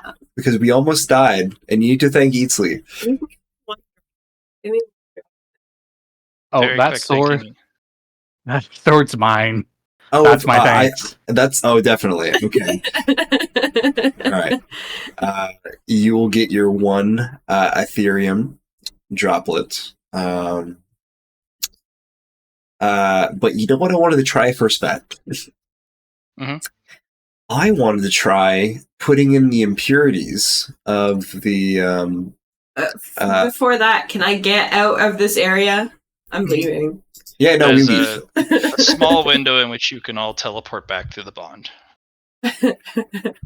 Wiggler sneaks into like, I'm here too. I was helping. Thanks, Wiggle, wiggle, wiggle, wiggle. Oh man, what a troublemaker! Just what I'd expect. All right. So in one of the pools, I want to see if we can refine it. The crude Ethereum, I wanted to add in more impurities to see how that would counterbalance when I try to refine it again after. Impurities or purities? Impurities. I'm adding impurities to the crude oil, the crude Ethereum, to see what happens when I try to refine it again. Because this is crude Ethereum. I don't know how Ethereum I had before, those impurities, if I add to this, I don't know what's going to happen. So it's an experiment do you want to for me. refine one normally and see what you get before you add anything? Yeah, I'm going to do 1 for 1 pool and then 1 for the other pool to have 2 samples. What makes this extremely crude is the digestion of the Outworlder. All the monster cores it ate, is shredded. What was that called? Like itty bitty filings, shredded monster core filings, and particles. Right. Which, once you refine it out, you have raw monster crystal filings. Raw which you've monster never heard crystal. of. Yeah. They don't have any attribute or element. They're just as if all of it was eaten. I bet that would be great compost. True. Or you can do something really strange and you can imbue the filings onto a monster core to make it bigger. Which means the monster core can hold more power. That is interesting. But the fusing agent would be Ethereum. Yes. So I got the impurities of the crude. What about my other second experiment? What did adding the impurities from actual Ethereum to this do? You get this kind of black powder substance that is highly attracted to aether, like magnetic dust. Yeah. And if it ever comes in contact with it, it fuses with it immediately. Right.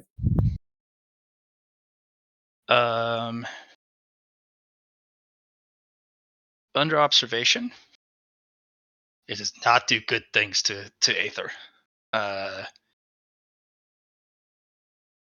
It's kind of like, GM brain forgetting the comparison word. Are we like breaking it down with acid in a sense, or are we like? Because what comes to mind? To any, it works normally with anything aetherless. Yeah. This black stuff. Yeah. But once you add aether to the equation, it wants to eat it in a sense. It wants to break it down.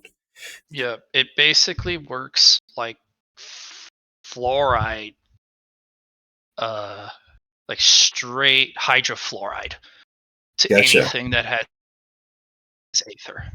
And it's also it goes through skin. So what it sounds like is a great cleaning agent. It absorbs into chitin. It absorbs into anything with aether. Yeah. And then it starts melting it as it eats away the aether, and it doesn't stop until there's no more aether. Yeah. It does self-consume though, so it won't consume the planet if you just. It's like a cleaning agent. It'll scour the shit out of anything. Like if you want a crime scene to go away, you sprinkle this stuff over the crime scene, you'll have melted the whole room. Would this count as making something with the impurities? Yes, it would. Nice. Okay. You name Allie, what do I name it? Yeah, this nasty substance.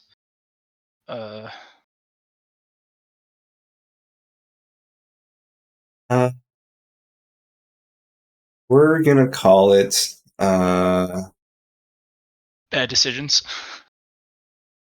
We'll call it sludge. Sludge, love it. Yep. You have, because you used one usage of sludge. You have 5 left because you were able to gather 2 uses of sludge per crude Ethereum. Gotcha. And you can get 1 refined droplet out of the 10. So yeah, each grouping. No, you have 4 total. So yes, 4 total. You would have 7 units of sludge, 4 refined droplets of Ethereum. Yeah. Allie, enjoy. What? 1. They don't know what you're up to. You're hedgy, so they're like, I don't know. I'll save this one for something special. Okie dokie.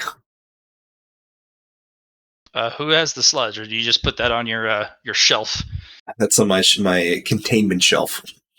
Okay.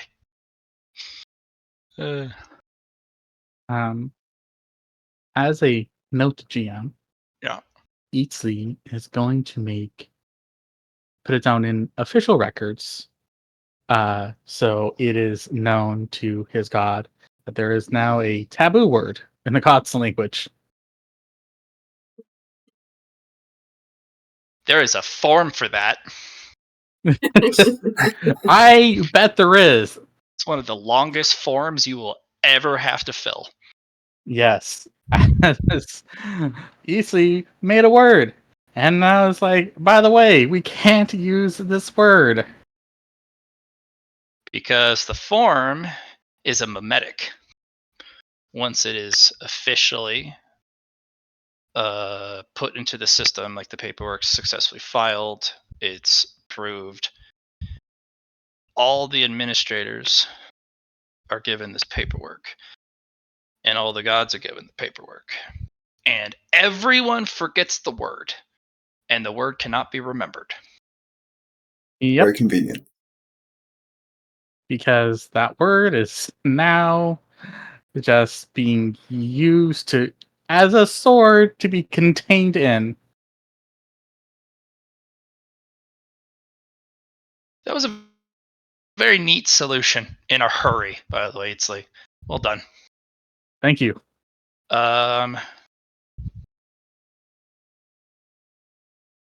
Unfortunately, there is no title to be given or reward other than you are now the bearer of the Outworlder, or of an Outworlder fragment.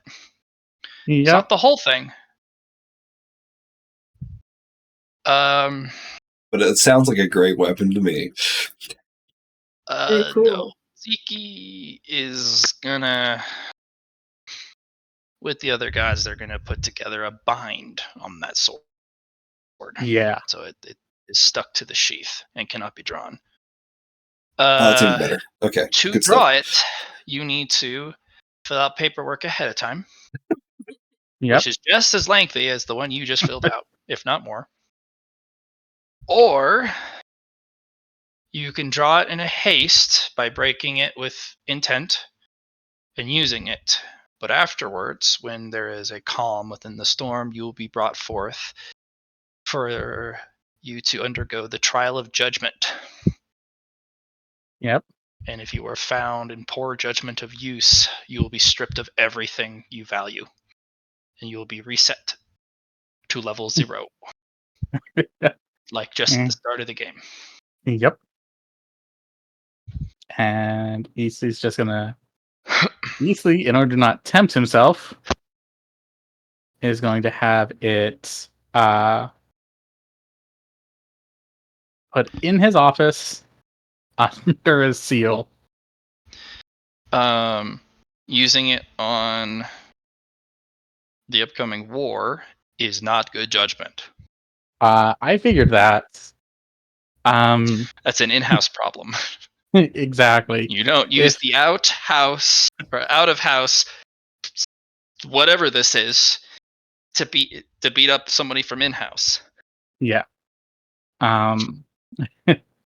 We're and to keep him honest, he is going to ask Ziki for 2 of his high priests, or his not high priests. The other job he was going for. Viziers. Yeah, 2 of his viziers of the dead. For this, he's going to have a special, essentially, room maid that holds the sphere, that holds the sword, and requires the approval of both of his viziers of. You are going to be given a labor by Ziki. Mm-hmm. Before the paperwork is finished, you are to take the blades and you are to trap the Outwielder in its entirety in the blades. The blades will then be sealed away as a whole collection. Got it. That will actually, for once, remove an Outworlder in its entirety from this world. And it is super hard to do that. And you found an actual solution for once. It's very hard to find a solution because all Outworlders operate differently.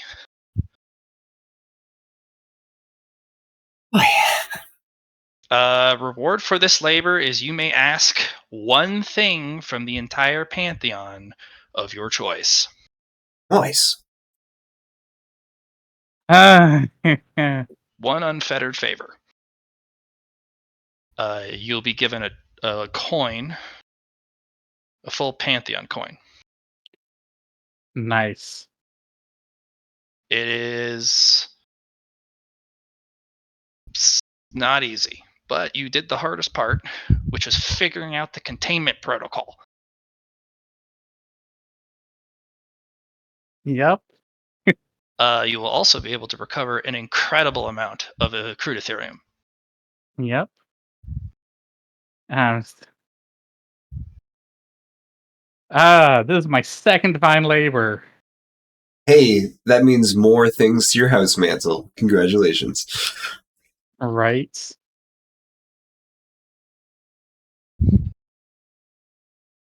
All right, guys. We're good. I swear. You know what, troublemaker? You did a fine, good job on leading us into trouble. That's what I do. Okay. So we will continue next time. We are at the end time. I'm going to go get beer, and I'll be back in 10 minutes. So if anyone wants to just hang out and chat. Yeah. Nice position. Wanting a IPA. Thirsty. Yeah. No problem. Yeah. Joe Chuck. Proud of you. Oh my god.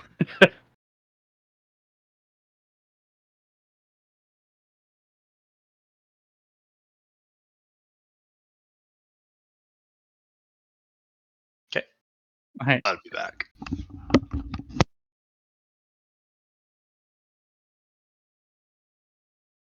So I just need to make 3 more elixirs. I mean, divine grade potions, and I have my Alchemy of the Divine title quest complete.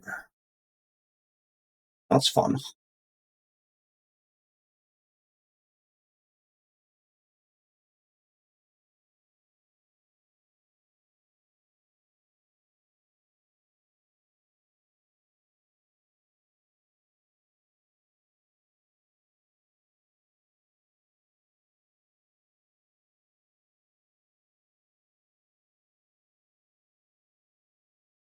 Oh my god. I thought I was gonna have to kill Allie there. Please don't kill me. I thought it was like, alright, this is where Allie dies. Run away, guys. Allie would have been fun. She just would have had to use her daydream.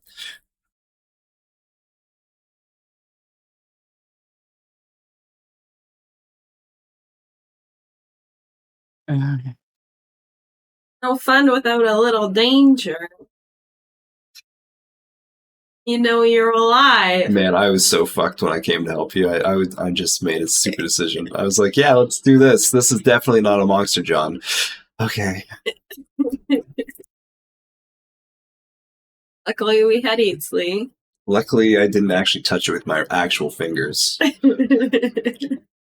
I would have been shredded up like a little piece of paper. That would have been sad. My character sheets. I legit thought that, like, when you do that, I'm like, that's not how that's gonna work. You're just gonna die here. Why are you doing this?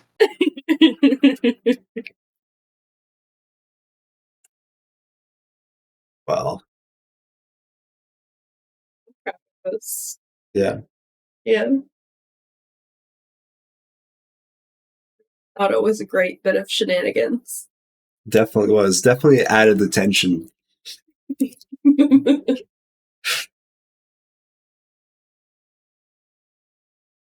So, Allie, what Yeah. are you going to use that daydream for? That is the question. What are we planning? It's like there's some lot of things, a lot of things.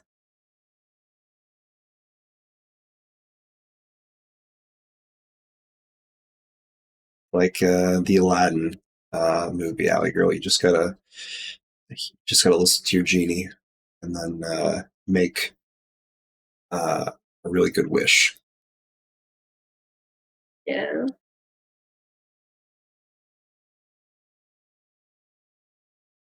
But I don't know what you want to use it on. I don't know. I forgot I had it.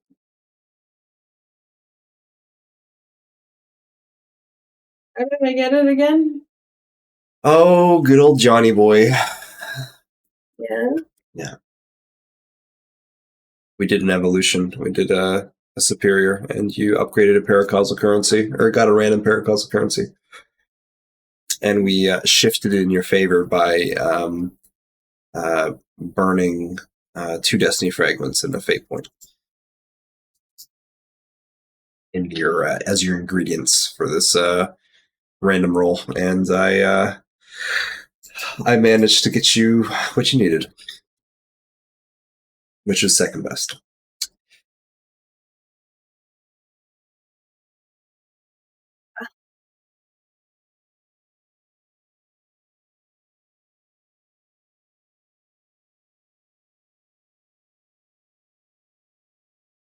Char, how'd your game go last night?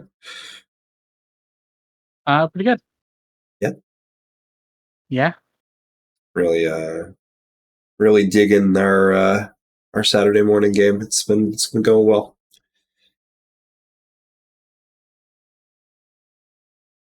Yeah. I know you guys still haven't left your. Oh, I know, right? I was like, you guys haven't left yet. How have you not left yet? We got some newbies, so it's going to take some time to get into the groove of things for peeps.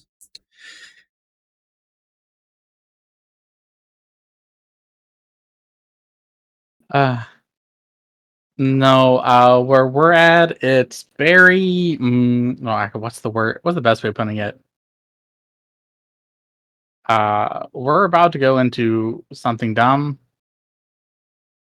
Hoping for great rewards. I got you.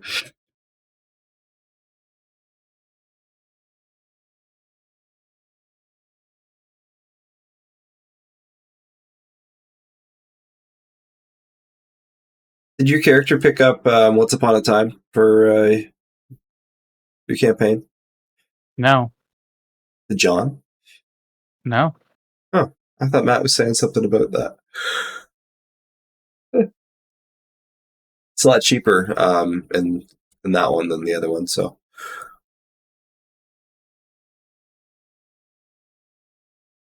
Made it like what? 30 merit instead of 50? I think so.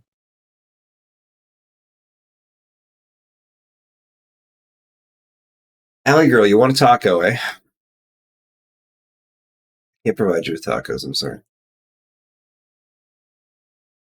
What do you mean you can't provide them with tacos? I don't have the ingredients to make tacos. Do you have tortillas? No. You don't have tortillas? No. Do you have flour? We have flour. We could make. I'm almost out of oil though, Char. That's the one bad side. Like I don't even have enough for me to buy some more oil. But we have a whole tub of margarine. My God, it's do you have- oil. You're right. What was I thinking? Do you have Crisco? Crisco's honestly better than margarine to use. Yeah. I just use unsalted butter. No, I would definitely use Crisco. I don't think we have Crisco. I've never heard of Crisco before. We have Crisco. We do have Crisco? Yeah. Okay.